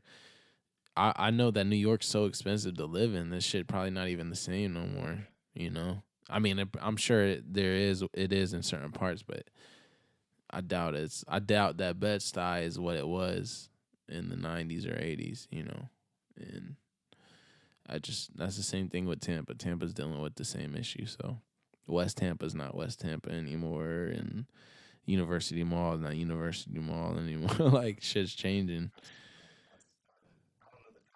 Oh well, I mean they're everything's getting bought out for sure. Like they're yeah, oh for sure. Right in the Temple Terrace isn't even Temple Terrace. Like it's not even the Temple Terrace I grew up going to, because I used to get my hair cut on 40th at Tillman's. 40th and I don't know, like closer towards, I want to say, what was that Hillsborough? What's closer towards 40th and Bush, closer towards Bush, by Bush Gardens and shit. Almost like probably like down the street from Bush Gardens is where I like grew up getting my hair cut for like the first 16 years of my life. From the same dude. So like growing up, making that trip all the time with my pops and just seeing the changing in the city. You see it, like you notice it for sure. And there's no way around. There's no way to beat that besides money. That's the funny thing. It's like you can't beat buying property and property taxes with protests. No, nigga, you got to get rich and you got to buy property. It's monopoly. That's what America is. And you can say what you want about, Jeff Bezos or whoever, but yeah, Jeff Bozo, whoever. You could say whatever you want about any rich person, but what's his name? Bezo. My bad. I'm dead ass. I'm not playing. I didn't know. I didn't know his name. Oh, my bad. Nah, no, I didn't. I didn't mean no disrespect. I don't really know I didn't know his name like that. I don't know. But I know you know who I'm talking about. But, I just look at shit like that and I want to be I want to do business, but I want to do business in a way that I can help, you know. Oh shit. I'll take one. Oscar. Boy, when I get out this motherfucker. No. It's all right. Oscar's like, yo, wrap it up, man. 'Cause I think it's how Oscar feels. Oscar's like, Dad. Dad.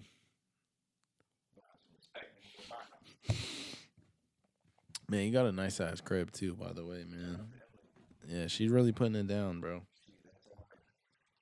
Lucky you, bro. You do the man shit, sexist. That's some sexist shit to say, I guess. But is it? If you're like, I paid the bills. Oh, okay. Oh, okay. Oh, okay. No, no doubt. I forget. My bad. Yeah, I did. I misheard that. Emily, I got you, bro. I'm gonna. I was gonna stand up for her. No,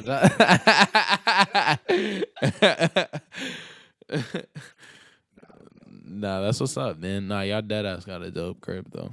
I can't wait to get my shit together for sure.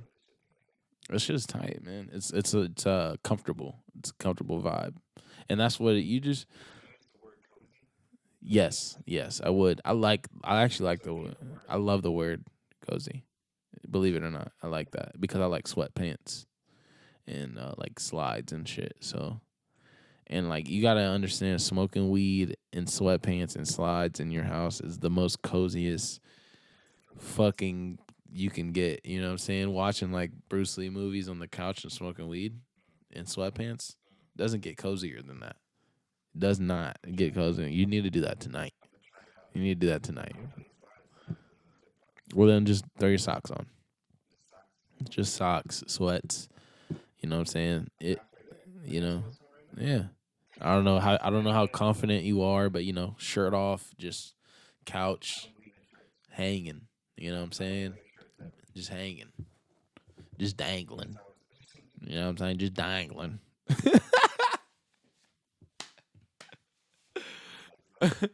Yeah. That's how I'll be coming. It'll be dangling.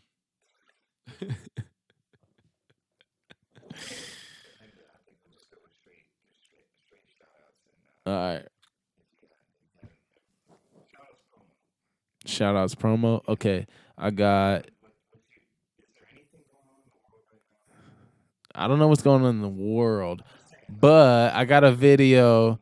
I got a video coming out called "Stay Down" coming out real soon. Probably by the time this comes out, it'll either be out or it'll be coming out in the next couple days. So by the time this is on YouTube, stay down. Check out my YouTube music channel. Just search Stoney Hoop on YouTube and literally subscribe. Like, bro, you know what I'm saying? I'm always working. I'm always dropping shit. So you won't be disappointed. You'll get some new music. You'll get new videos. You'll get notifications and stuff like that when I drop new stuff. So definitely check that out. Shout out to Keith, my manager. Shout out to Ybor City. Shout out to all shout out to I don't know, just shout out to anybody, just everybody that's being safe and wearing masks when they go out, you know what I'm saying, and giving a fuck about, what's going on besides their own little world. Yeah, just y'all just stay safe, stay healthy, stay not racist and just keep it pushing, man. That's it. Stony Hoop out. Thanks, Desmond. Uh, appreciate it.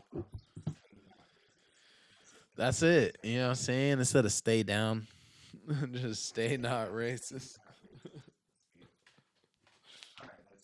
Oh, God. We did it, bro. Oh, man.